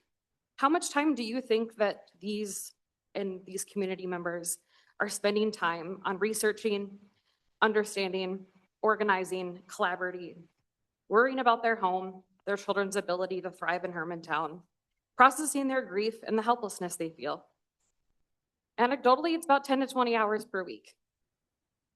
That's time that they could have spent with their kiddos, walking on the expanded trails in Hermantown, dining out with friends in Hermantown, playing a game of soccer, enjoying the space that they live. But instead, they are spending time fighting this and fighting for their future. You have brought people together that normally wouldn't have, but I think we all would have preferred 30 to meet over seconds. different circumstances. But we are building community and solidarity in spite of your efforts. What we do matters. Your neighbors, the people you serve and represent, are asking you to slow down. You are asking your town to sacrifice their comfort, wetlands, water, and trust in you, in your community, for what in return? Is the return on investment worth it? If you feel so strongly and you believe in it, then again, please give us the facts, the evidence that giving these things up is worth it to you, your children, your grandchildren. Start seeing us in the red shirts as your neighbors. I urge you to approve a moratorium on hyperscale data centers. Change is hard and can be scary, but see us as solidarity. We are not giving up on you. Thanks. Thank you. Next is Tom Bates, followed by Annette Ralph. So you're Annette? Okay.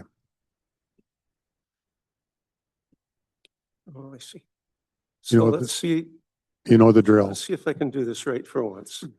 My name is Tom Bates and I live in Hermantown. Thank you. Okay. Hermantown City Council, Mayor, councilors, Councilor Peterson. I believe that you're a businessman at heart. You like to make things really happen. And you would like to see growth. And I think that you would see a possibility in paying off debt as well as investing in Hermantown with the money from this hyperscale data center. Councilor Geisler. Oh boy, here we go. I'm going to start naming names. Whether or not I'm right. Don't throw any shoes at me, you guys. I believe that you still support the data center project no matter what we have said, and I will be surprised to hear that anything has changed your mind. Councilor LeBlanc, I believe that, is it LeBlanc or LeBlanc? Okay, Councilor LeBlanc, I sincerely believe that you're doing your very best to move carefully here with respect to the hyperscale data center. I appreciate where you're coming from.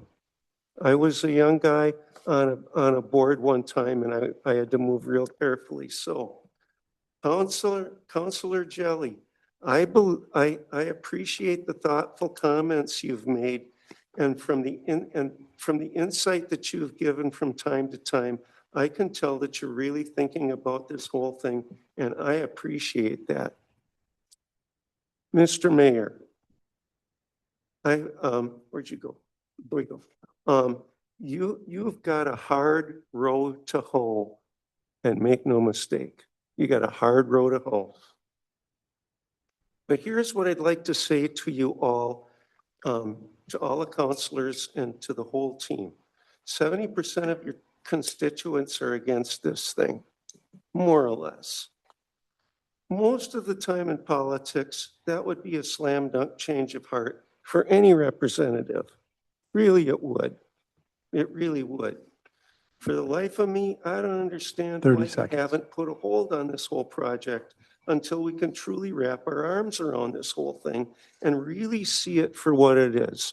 In other words, fast forward, look at the past. You know what I'm talking about. Look at it from all sides. Really get a hold of it. Here's the big thing. I don't want you to sign on to something that you wish to God that you hadn't done. Because if this turns out like many of us think it will, there'll be no taking it back and there'll be no hiding from that decision. Yikes. You got another 3 minutes if you want it. Am I done? No. Oh, okay. I seriously think a moratorium would be a good idea right about now. I really do. Thank you very much. Thanks, Tom. You betcha. Next is Eric Enberg. And after Eric is Joanne Bates.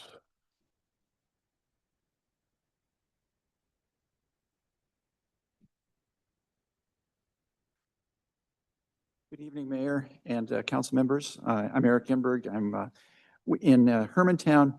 And I just wanted to go ahead and just kind of apprise you of some of the changing things in the AI situation. The AI situation is rapidly changing, and we don't know exactly where it's going to go, but there are some things that are becoming very clear. Most importantly, there doesn't seem to be a lot of money to be made in AI. No hyperscalers or closed model AI company is making money on this. There's plenty of money being made by the chip makers who are selling the chips to the AI hyperscalers, but the hyperscalers themselves are really bleeding cash. For instance, OpenAI and Anthropic were charging $50 to $55 per million tokens. A token is approximately one word. That's kind of the measure of work with AI because they're large language models. Google charges, by comparison, about $2 to $12 per million tokens, but that's heavily subsidized by other revenue streams that Google has. The Chinese Kimi K3 open model versus the closed models. The open model, which doesn't use the hyperscalers, costs 18 cents per million tokens. Hyperscale data centers are already bleeding tens of billions of dollars per year, and this just doesn't make any economic sense. The world is moving to open AI models. There is an old African proverb which says, when the elephants dance, the mice get out of the way. Hermantown is a mouse. A small town which is no match for a Google. A financial crash caused by this AI bubble is fast approaching. The last thing we need is to be caught up in this. Really, we just don't need vast pads of concrete bristling with rusting rebar. We just don't need that. The Hermantown City Council needs to put a hold on further development of this project until the economic smoke clears, and that's probably going to be about 2 years. If the hyperscale boom is as great as advertised, then Google's plans will still be viable. But if not, we will have dodged a bullet. Thank you. Thank you. Next is Joanne Bates.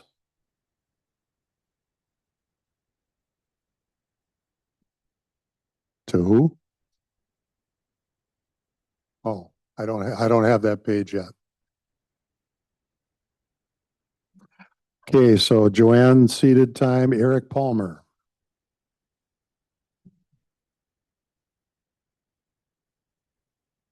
Thank you.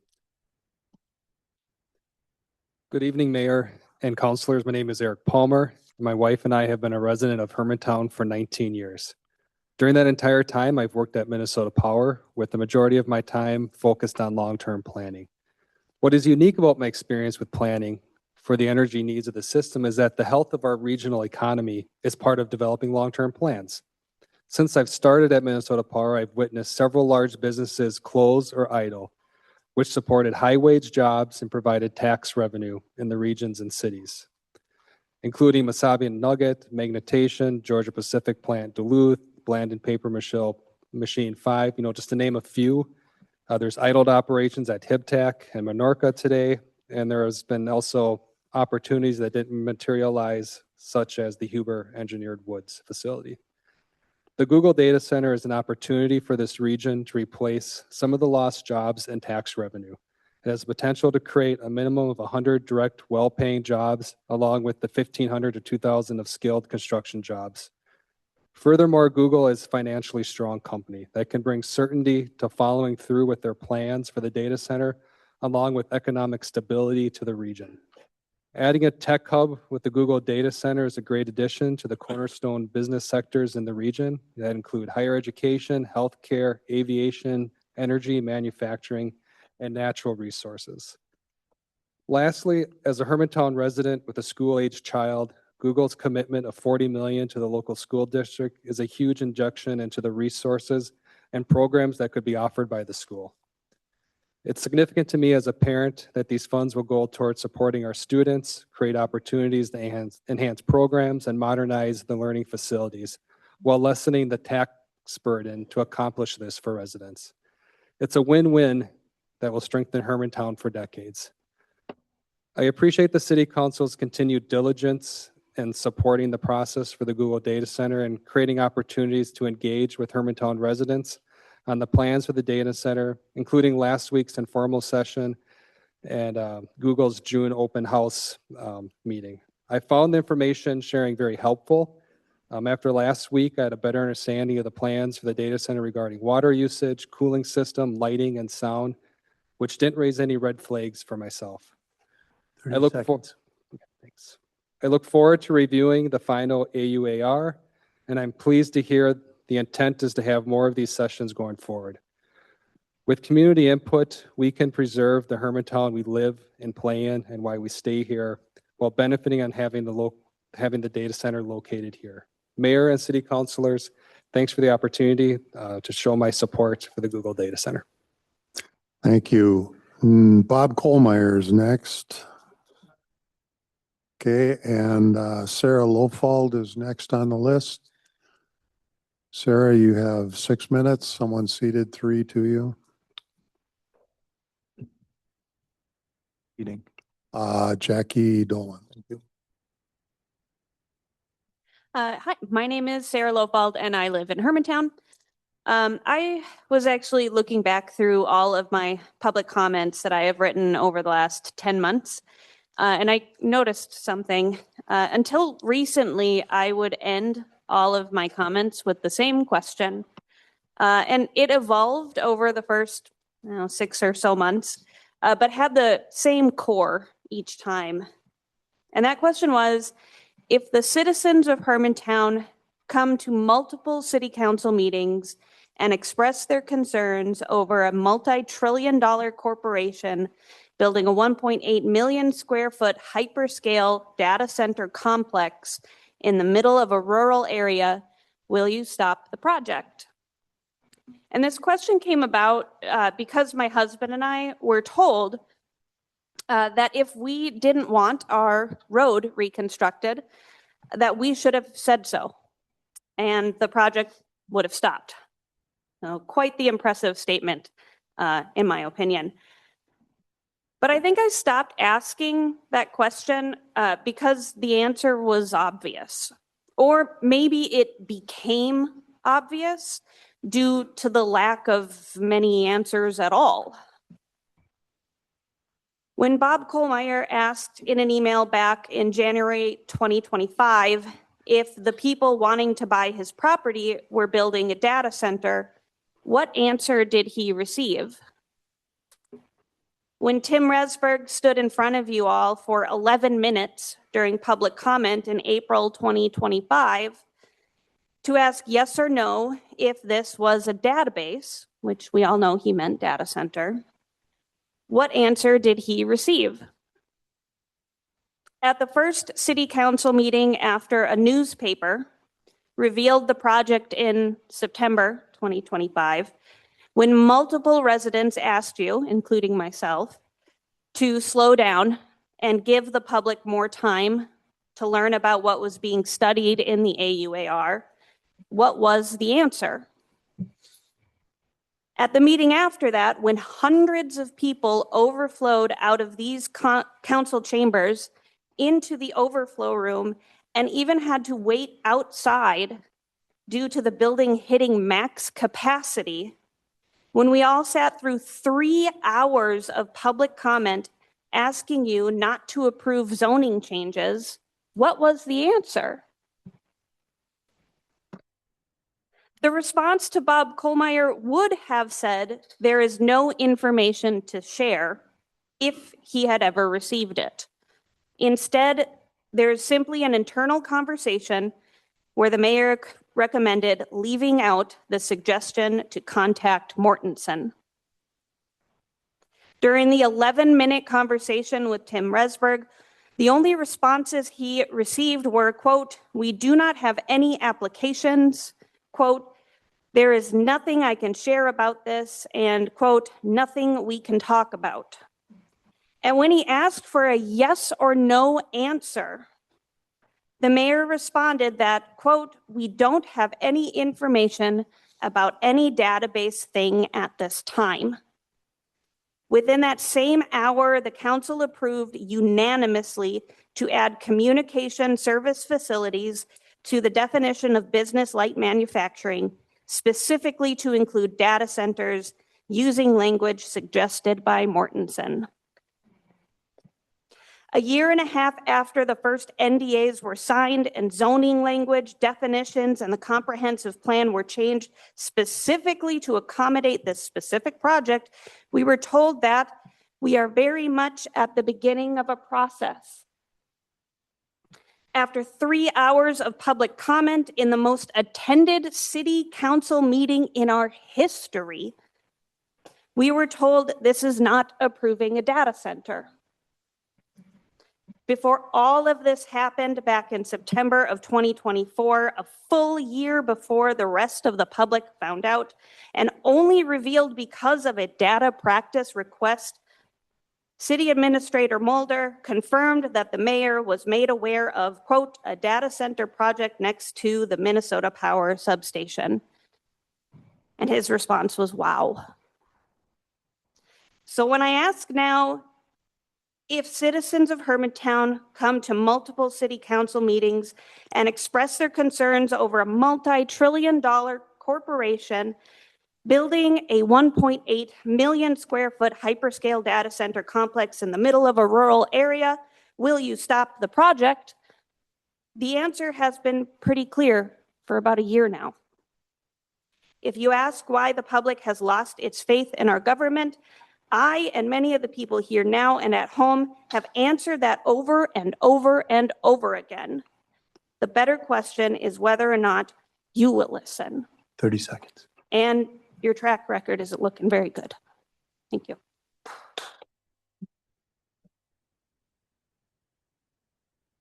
Okay, next, we have Emma Rickman.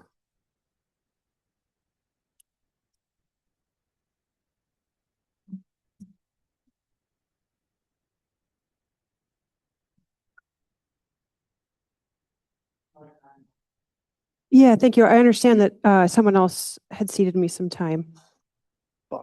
Bob cedes the time. Thank you, Bob and Carrie. Last time when I was up here, Emma Rickman, Hermantown, effectively shared as such. Hyperscale data centers, no matter where they are built, even in Minnesota, cannot be built safely or responsibly when the industry has zero oversight. We need actual experts to regulate this rising industry and not our city council. We as a culture, a city, a state, a nation, a global economy find ourselves on the precipice of a new, rapidly evolving, and in my opinion, volatile and fragile technological landscape when it comes to hyperscale data centers.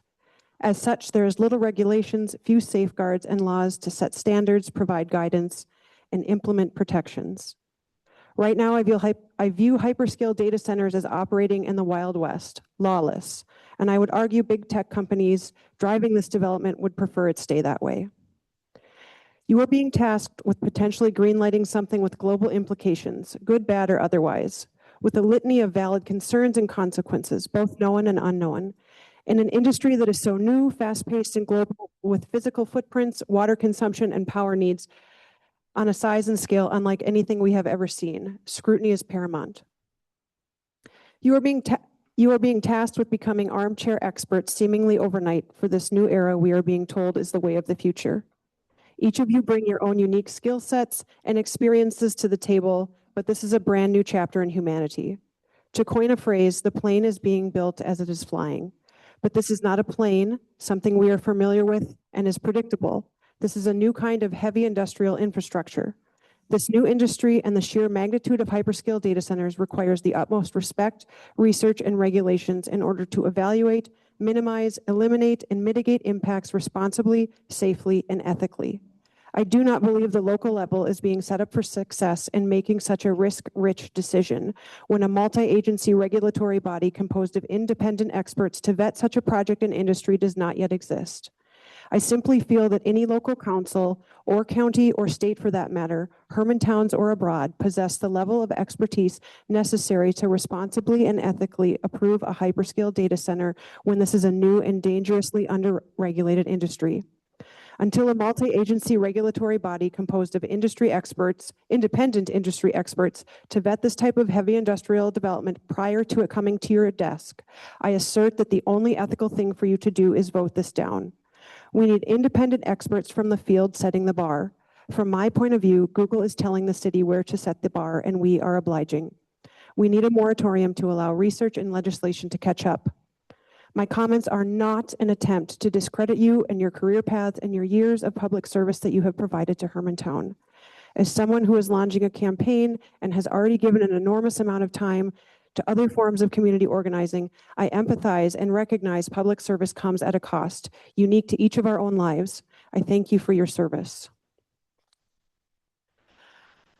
Shifting slightly here, I would like to read you something that my daughter created back in May. Through her phonetic writing, it reads, data centers will take a lot of water. The animals need lots of water to survive. People also need water too. By the time the data center is finished, I will be 17 and my brother will be 13. Today, my children are 7 and 3 years old. 8 to 10 years is what we were quoted to build this. She is thinking 10 years from now. That is more than half their childhoods. They say time is a thief, and I have personally felt this very deeply the last 9 months, and I imagine any one of us in this room with a vested interest in the future of Hermantown can relate to this. We are in a mess. Our community is hurting. We are being robbed of the present to protect the future. Time is a thief. How do you measure that time? Your time. Is it measured in time lost with your children and families, missed soccer games or dinners for one? Is it measured in less capacity and availability for your friends and loved ones? Is it measured in less dog walks and more cups of coffee or boxes of macaroni and cheese and chicken nuggets for last-minute meals? Is it measured in sleepless nights, tears you've shed, sighs you've released, grays you've grown, or wrinkles you've gained? Is it measured in acids, ibuprofens, cigarettes, or drinks? Is it measured in a word count, 3-minute speeches, or hopeless moments you feel that you're just not heard? Is it measured in millions of dollars, 10,000 lost trees, 130 full-time jobs, 4 to 16 generators, and the numerous I don't knows and I'll need to get back to yous? We need a lot of endurance to survive this. This experience ages you. Some of us have less time available than others. Does this steal your strength or empower your resolve? This work comes at a cost on both sides of the table. We will never get this time back. Our future is created by the decisions we make today. Time has a way of revealing to us what really matters. We have shared with you over and over again what matters to us. But with all these intermediary decisions and votes, where does the buck finally stop? When does what we say matter? 30 seconds. Thank you. Thank you. Next is Sarah Winter, but Sarah has 3 minutes, and who ceded the 3 minutes? Joanne, thank you.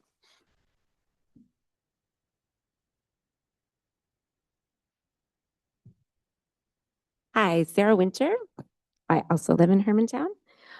So I thank you again for this opportunity to speak. I was so surprised to hear the Minnesota Power, the person who spoke for Minnesota Power talking about the increased revenue for Minnesota Power and how that would be a substantial benefit for the customers.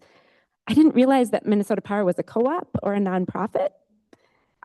They aren't aiming like any other large business to make a profit, and even better, a large profit for their stockholders.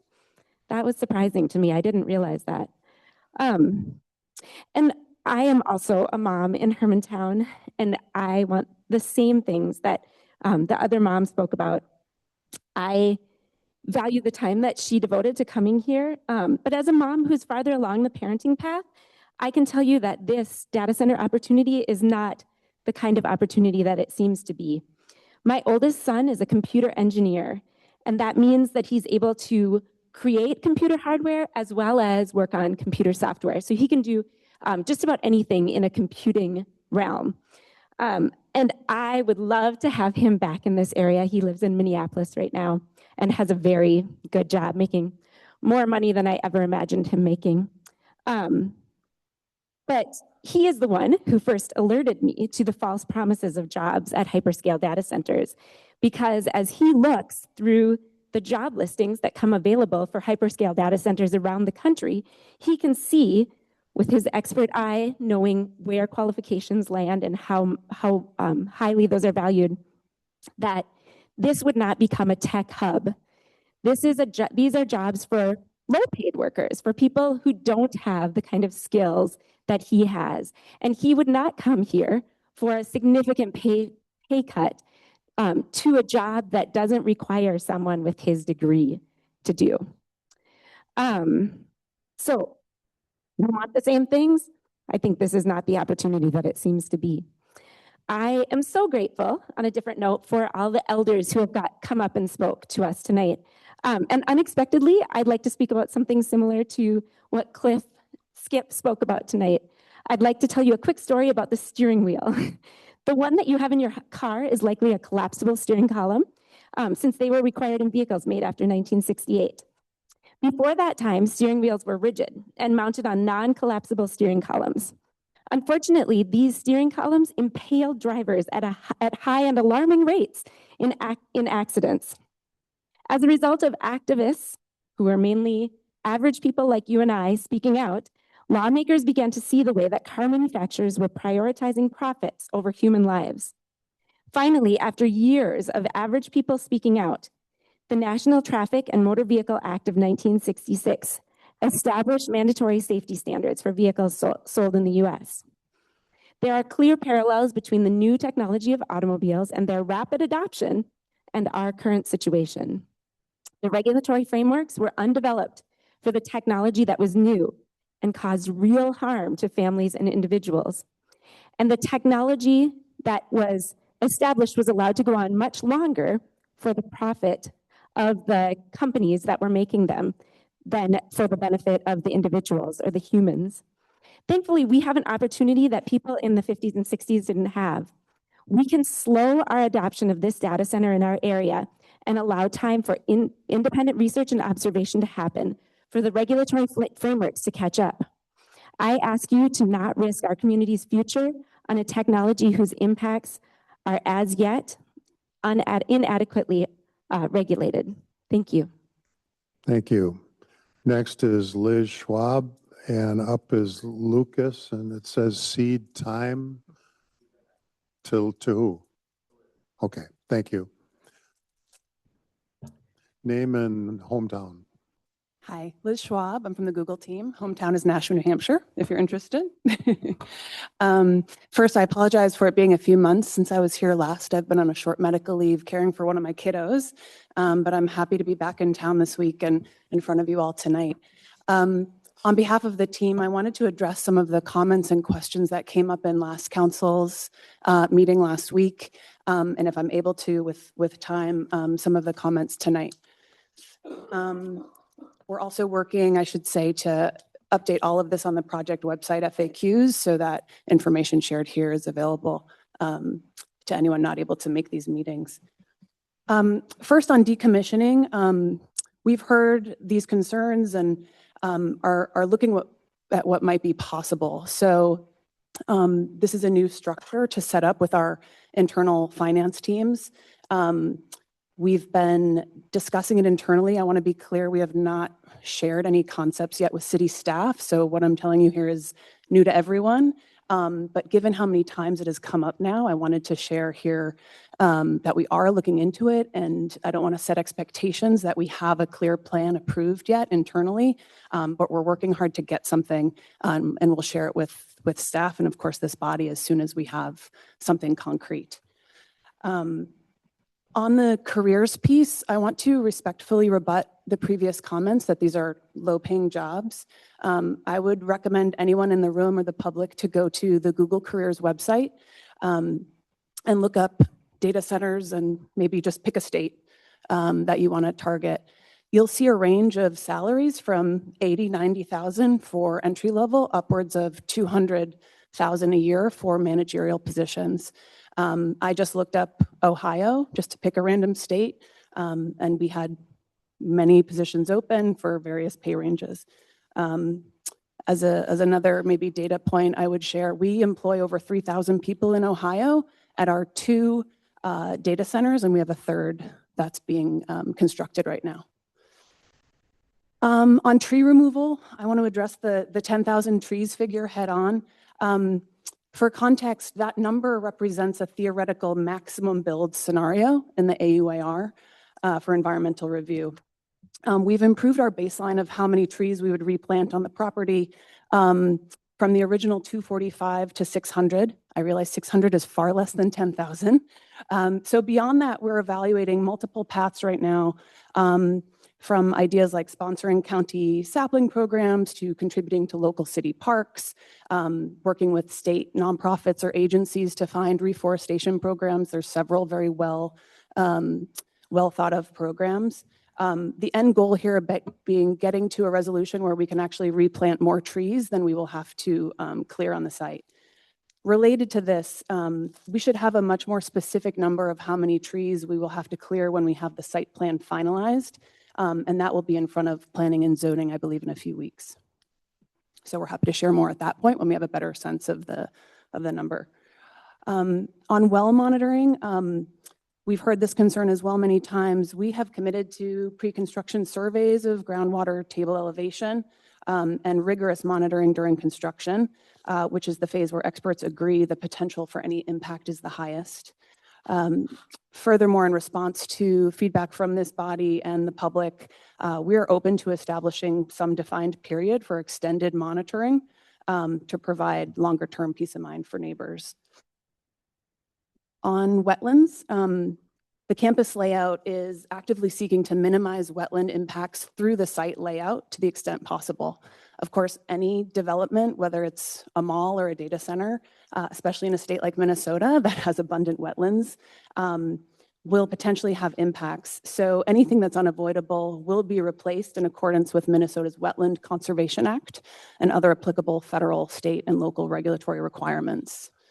In addition, the project's stormwater system is designed to capture, treat, and slowly release runoff from the developed portions of the site, meeting or exceeding the MPCA standards and helping to protect downstream water resources. Said more plainly, the design is seeking to avoid wetland impacts wherever possible, and then replacing anything that has unavoidable impacts required by Minnesota law. On site design and schematics, again, we know you and the public are eager to see visuals and layouts. We're finalizing the site plan, expect to be at planning and zoning, as I said, in a few weeks for a work session. We look forward to sharing the full layouts and mock-ups. We will also plan to do the same at the open house. I believe we are finalizing that date and location. We're working to potentially reformat that based on feedback we got from the public who attended for later in August. So again, look forward to sharing more details that week. We've also heard repeatedly, and I think heard a question from some of you on whether any mitigations would be different. 30 seconds. Thank you. If we were going through an EIS, the short answer is no.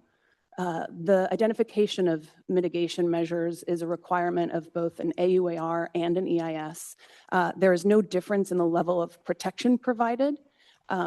What is nice about the AUAR is it requires formal public mitigation plan, which adds a layer of transparency for the community as we move forward. And many of the issues I just went through are sort of an example of some of that. Finally, on heat reuse, we've heard interest and are happy to talk further about it. Thank you. Is there anyone else signed up out in the hall? No one? Mayor, can we take a short 5-minute recess for personal privilege? Motion? Motion. Second? Second. All in favor? Aye. We'll be back in 5 minutes. This is.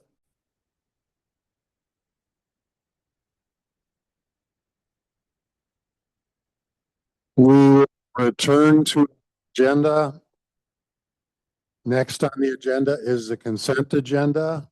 Minutes approval or correction of the July 20th, 2026 City Council continuation minutes and the July 27th, 2026 City Council work session minutes and accounts payable approved general city warrants from July 16th, 2026 through July 31st, 2026 in the amount of $1,402,436.88.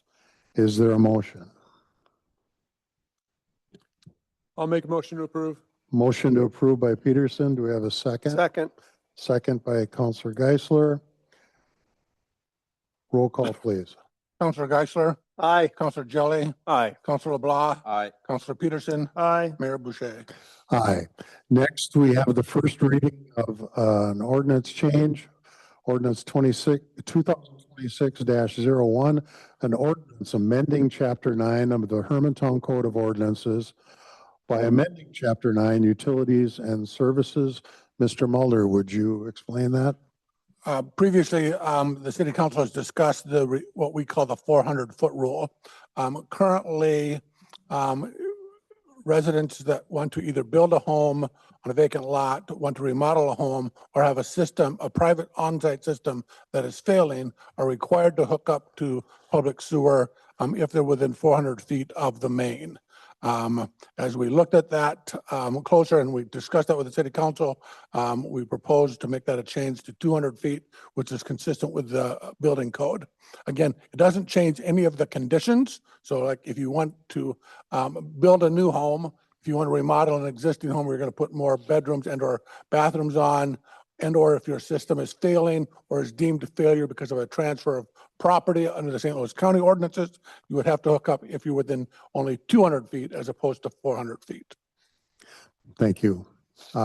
Any questions or comments from council? Do we have anyone signed up to address this? Okay. We'll move on. We will be voting on this at our next meeting, presumably. Resolutions, Resolution 2026-88, resolution approving wetland replacement plan for Arrowhead Substation. Do we have a motion? Make a motion to approve. Motion to approve by Counselor Jelly. Is there a second? I'll second. Second by Counselor Peterson. Mr. Mulder, do we want Eric to explain this one? If you would, please. Mr. Johnson. Great. Thank you very much, Mr. Mayor and members of the council. So the applicant this evening is proposing to a wetland replacement plan for the purposes of expanding the existing footprint of the Arrowhead substation. What they're looking to do is to accommodate the replacement of an existing electrical equipment enclosure currently on the property. The infrastructure in this area is part of this is over 50 years old. And so what they're doing is to modernize this work. And basically what that does is it's expanding the yard area some.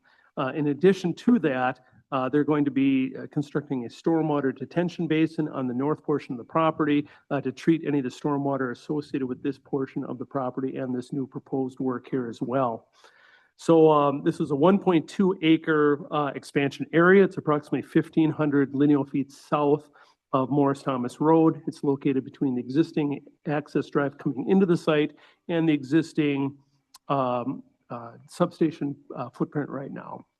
So as part of this work, in addition to that new enclosure, they're going to be extending some more security fence associated with that, approximately 546 feet, as well as I mentioned, create the permanent stormwater pond, which will meet the MPCA stormwater standards associated with this work.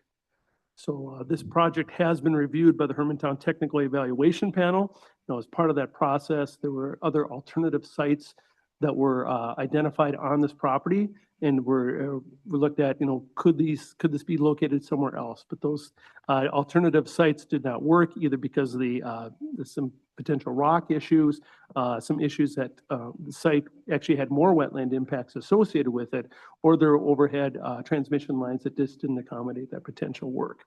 So the technical evaluation panel has recommended that this be approved and basically go forward with the purchase of wetland credits. Thank you. Any questions or comments from council? Well, I just would comment, I think it's important to note, we talked about it briefly during pre-agenda, that there was no stormwater treatment on site before, and that this, in my mind, betters the situation to treat and cool the stormwater. So I think it's a good plan. John had brought up the bullet points 1 through 4. Did you have the opportunity to clarify what those were? Yes, sir. Those were the alternative sites that were looked at as part of the work.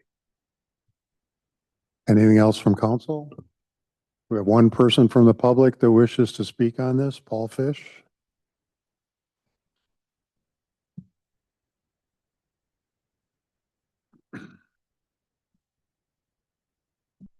Name and hometown, please.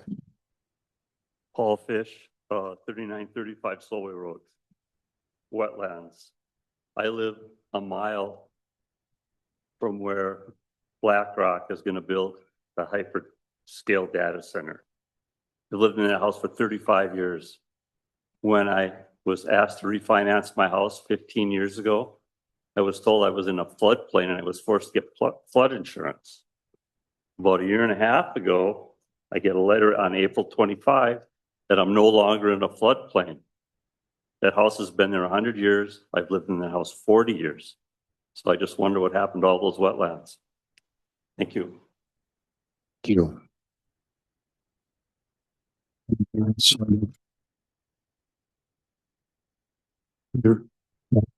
Okay. Any other questions or comments from council? Roll call, please. Counselor Jelly, Aye. Counselor LeBlanc, Aye. Counselor Peterson, Aye. Counselor Geisler, Aye. Mayor Boucher. Aye. Next is resolution 2026-89. Resolution approving amendments to planned unit development, Stebner Road Development. Do we have a motion? Motion to approve. Motion to approve by Counselor Geisler. Is there a second? I'll second. Second by Counselor Peterson. Mr. Mulder, should we have Mr. Johnson Yes, address please. this? There. Great. Thank you again, Mr. Mayor and members of the council. So this is an existing PUD that was approved back in 2024. At that time, this was for the construction of 10 twin home buildings for a total of 20 units associated with it. This is an existing 10-acre site. It has R3 zoning. It was approved under a planned unit development. This is approximately about 200 feet north of the Peyton Acres development. So what the applicant, as they have been working on the property and seeing how the land has been basically setting up from a wetland standpoint, grade standpoint, et cetera, saw that the opportunity existed for the basically installation or creation of one new building pad for one more twin home building. So what they're proposing as part of this amendment is to basically add one more unit, which would be one more building, which would be 2 more units. And to accommodate that, they're looking to do a couple different things. Is one, the original plan, it spoke about a potential 66-foot right-of-way connecting over to the Peyton Acres property. That is not part of this process. And basically in lieu of that, the city would be getting Outlot B, which is just north of this proposed building. What that is a much larger piece of property. It allows potential connection of the cul-de-sac of this proposed or overall development to connect to the east should there ever be the opportunity or need to do so. In addition, the permitted building, there's a garage building as well as 2 pickleball courts were shifted approximately 60 feet to the north. So as part of this work, there's no additional wetland impacts associated with it. It's basically shifting items approximately 60 feet to the north to utilize that upland that had been used for the garage before. Now it's going to be utilized potentially for this new twin home building. Thank you. Any questions or comments from council? Anyone signed up for this? No? Just go sign up and then we'll.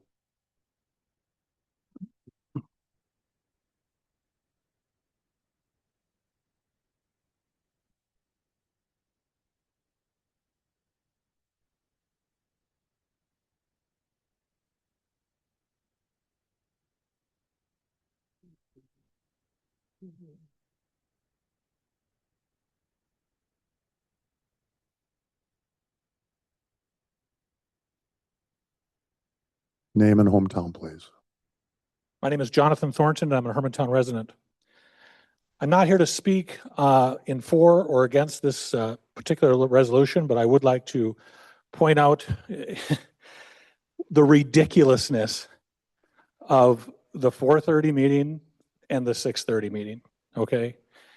During the 4:30 meeting, a lot of you had questions and concerns about this resolution. And for some reason, you're in this habit that you're not speaking during the 6:30 meeting. Well, just to remind you, the citizens are actually recording the 4:30 meeting. So it's going to make you all look very ridiculous if somebody watches both of them. That's all I have to say.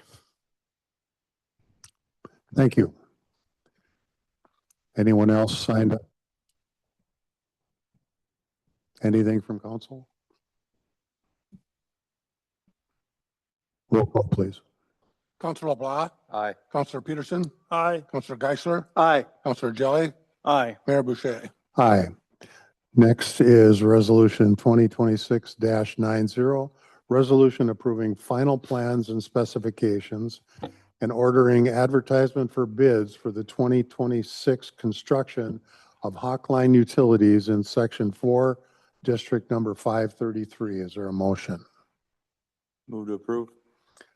Motion by Counselor LeBlanc to approve. Is there a second? Second. Second by Counselor Geisler.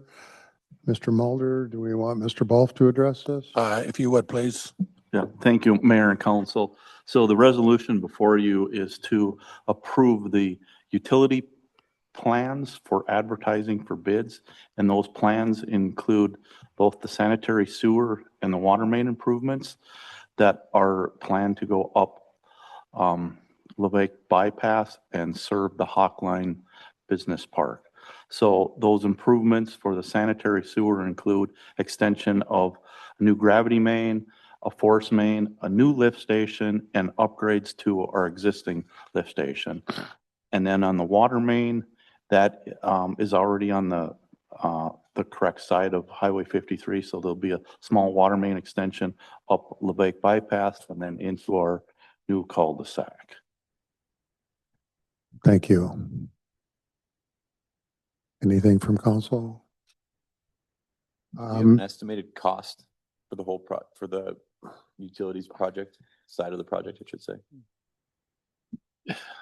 Yes, we have an overall cost for the utilities plus the roadway, and that was at $6.5 million.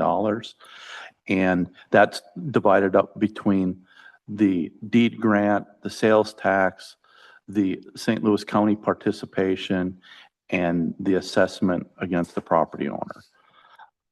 As far as the utilities, I don't have one right in front of me, but I can certainly report back. We're bonding for the whole project though at one time. We won't bond for the deed grant. Yeah, minus the, Yeah, and we'll look at the possibility of whether or not we need to bond for the sales tax portion of it, but yes, otherwise we would bond for our portion of it. So I guess what I'm trying to get at here is we know roughly how much we're gonna bond for and what that bond payment's gonna cost. So I'm guessing we're about $4 million. The rough number we used, kind of as a rule of thumb, it takes about at the 4% range, it takes about $70,000 to $80,000 to finance $1 million. So it's going to be $360,000 to finance, 70 times 4, $280,000 to finance $4 million. I wrote down 280 as you're talking. You said 360. I'm like, I think my.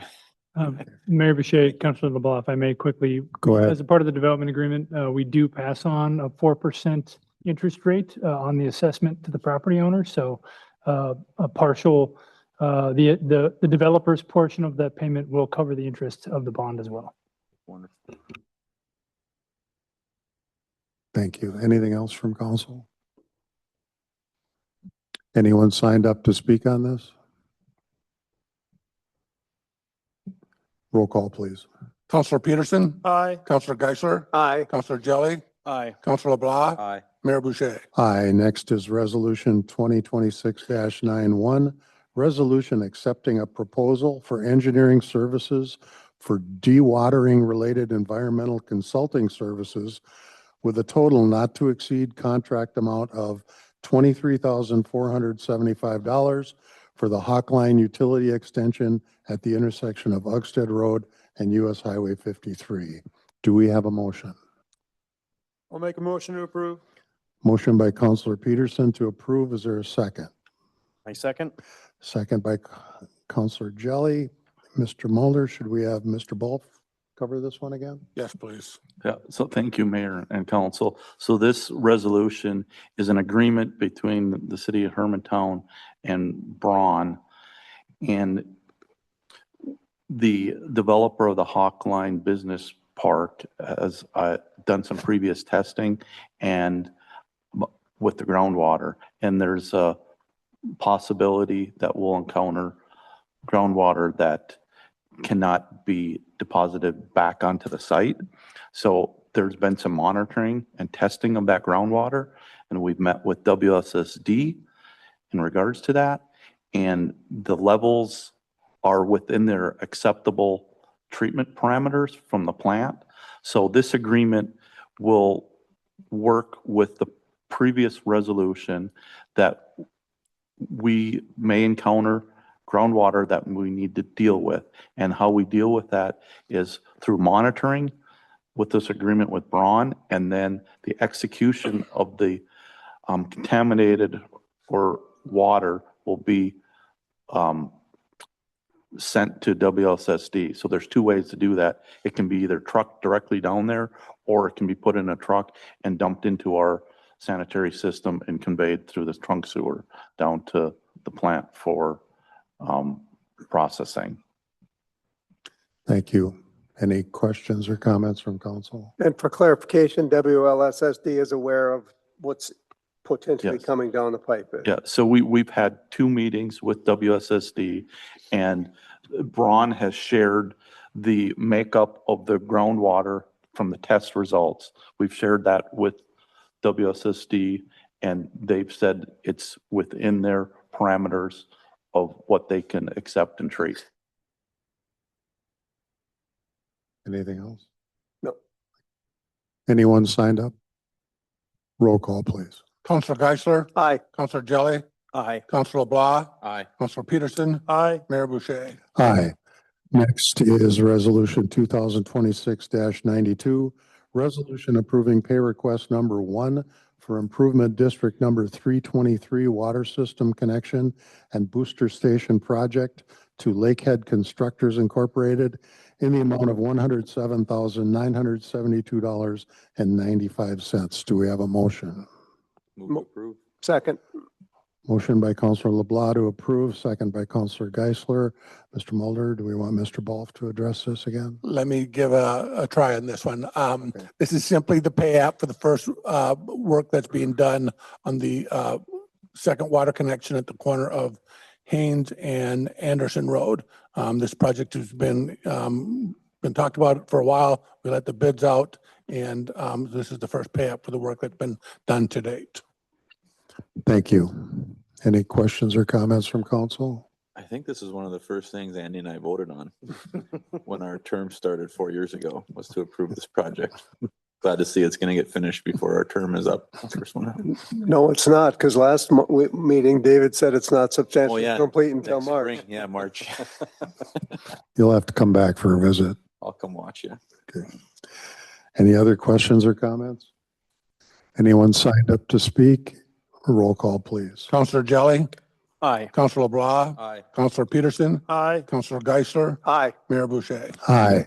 Next, Resolution 2026-93, resolution approving pay request number 1 for Hermantown City Hall HVAC upgrades to Gartner Refrigeration Company in the amount of $30,000. Do we have a motion? Motion to approve. Motion by Counselor Geisler to approve. Is there a second? Second. Second by Counselor LeBlanc. Mr. Mulder. This is the first payment for, as you know, we're having the HVAC controls redone in City Hall and the Police Department. This is the first payment for the work that's up to this date. Thank you. Any questions or comments from council? Must be what turned on the air conditioning tonight. Yeah. Anyone signed up? Roll call, please. Counselor LeBlanc. Aye. Counselor Peterson. Aye. Counselor Geisler. Aye. Counselor Jelly. Aye. Mayor Boucher. Aye. Next, Resolution 2026-94. Resolution approving change order number 4 for the construction of Keene Creek Trail Segment 4 to Vite and Company, resulting in a decrease in the amount of $485,767.52. Do we have a motion? I'll make a motion to approve that. Motion by Counselor Jelly. Do we have a second? Second. Second by Counselor LeBlanc. Mr. Mulder, do you want to field this one, or would you like? I'm going to give this one to the city engineer. Mr. Balf. Yeah, thank you, Mayor and Council. So, yeah, this is a exciting one to present here tonight. This is change order number 4. I broke it into 2 parts. The first part is, we did a grade adjustment in our trail, and that was based off of some spring runoff, some opportunities to save some money, and in doing that, we were able to eliminate one wall, retaining wall completely, and reduce greatly the length and height of a second wall. Just in those 2 items, there's $180,000 just in railing and $400,000 in the wall itself. There's some residual things. By eliminating the wall, we had to do some more earthwork. We had to remove some more trees and stumps and do some more grading. So in the end, when all those items collectively, that was a savings, like you said, Mayor, $485,000. The second piece to this change order is a time extension. So when we originally bid this project, we were expecting a permit from the DNR in 25. That permit did not come until June 3rd of 26. So it pushed the contractor's schedule and operations work that they were planning to do in 25, pushed into 26. So what they're planning to do now with this change order is moving the contract date, completion date to October 30th of 2026. Thank you. Any questions or comments? Was there any rate changes from the contractor from 25 to 26? Like, did this project cost more because of the DNR's delay? Good question. So that is included in the line item 62 there, where it says slope excavation and export. Those were added costs to the owner. And because the wall was, building less wall, the unit price of the wall that we're building went up, and that's allowed in per the MnDOT specifications. If there's increase or decrease quantities by 25%, we can negotiate the unit cost. But did the contractor's rate change at all? Like what we were paying per hour, did that change? Did their rate? No. No. It was a bid, I suppose. Okay. No, because remember the completion date was in 26, so they built work both into 25 into 26. So we didn't see any rate request. Good news. Anything else? Anyone signed up? Roll call, please. Counselor Peterson, Aye. Counselor Geisler. Aye. Counselor Jelly, Aye. Counselor LeBlanc. Aye. Hello? Sorry, Mayor Boucher. Aye. Getting late. Next is Resolution 2026-95, resolution approving change order number 5 for the construction of Keene Creek Trail Segment 4 to Vite Company in the amount of $15,928. Do we have a motion? I'll make a motion to approve. Motion by Counselor Peterson to approve. Is there a second? I'll second. Second by Counselor Jelly. Mr. Mulder. Let's have the city engineer discuss this one. Yeah. So thank you, Mayor and Council. Again, this is change order number 5, and I purposely did not include it with change order 4 just to kind of keep it clear. But what this does is items number 1 and 2 of this change order are culverts that we decided to add as a result of some of the spring runoff that we saw, some low spots that we wanted to convey water better. So that's the items number 1 and 2. And then item 3 is because when the DNR issued their permit, they put some conditions on the permit. And since we didn't have that permit until this year, one of the conditions was they wanted substrate put into the box culvert for better possibility of fish passage. So that item 3 in this change order is related to that. Thank you. Any comments or questions from council? I just have a question, more curiosity. This isn't the first time we've crossed Keens Creek. Have we had to do this bottom of the box culvert in the other areas when we did that? So yes, our original plan that we bid as part of this project, we put in 6 inches of substrate that we salvaged from the project site. Okay. In the DNR's review, they said they wanted 18 inches. So that's the difference of this change order. We had to accommodate. And were these big boulders in there before too? They want these groupings of boulders? Okay. Either That way. was part of the condition of the permit. Okay, yeah, I find it interesting that they require that. But, okay. Anything else from council? Anybody signed up? Roll call, please. Counselor Geisler, Aye. Counselor Jelly, Aye. Counselor LeBlanc, Aye. Counselor Peterson, Aye. and Mayor Boucher. Aye, thank you. Next, we have something a couple people have been waiting for, is a motion to recess. Move to recess? Second. We have a motion by Counselor LeBlanc, second by Counselor Geisler. All in favor, say aye. Aye. Aye.